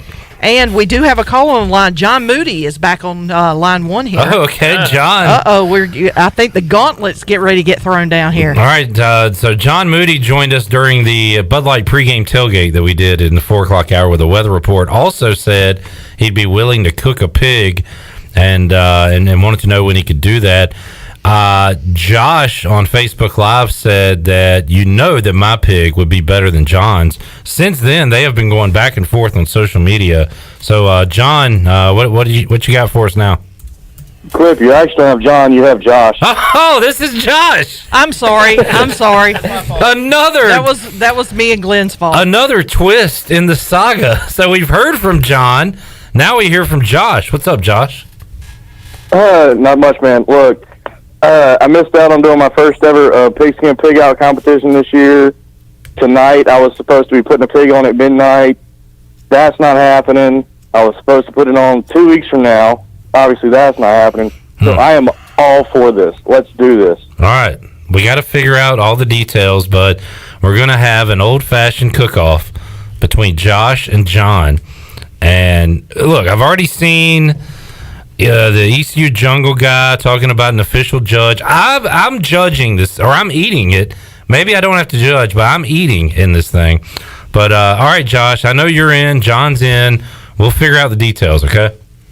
All right, buddy, let's do it. All right, Sally, look, anytime people want to cook pigs, I am in if I'm in the vicinity. So this has become a big storyline on today's program, Shirley. And I'm all about it because, I'm a big fan of the barbecue, so bring it. I am the more the merrier, baby. I'm hungry listening to this, talking about this. I'm hungry looking at Ronnie about to place a to-go order. That is really distracting me right now. I really like that place. Do you? Ronnie, thanks for hanging out, man. Have a good weekend. Are you back on Mondays next week? Let's do it Monday. I think so. We've had a hiatus for a few weeks. A lot of stuff going on. We'll recap the college football game from Saturday night. You know what? I'll go ahead and say we'll have some ECU news one way or the other because daily things seem to break. So we'll catch up with Ronnie coming up on Monday's edition of Pirate Radio Live. Thanks for tuning in today. Shirley, Glenn, great job as always. We'll see you Monday at 3. Have a great weekend, everyone. Thanks for listening to Pirate Radio Live, an exclusive presentation of the voice of the Pirate Nation. This is Pirate Radio, WGHB Farmville, 1250 and 92.7.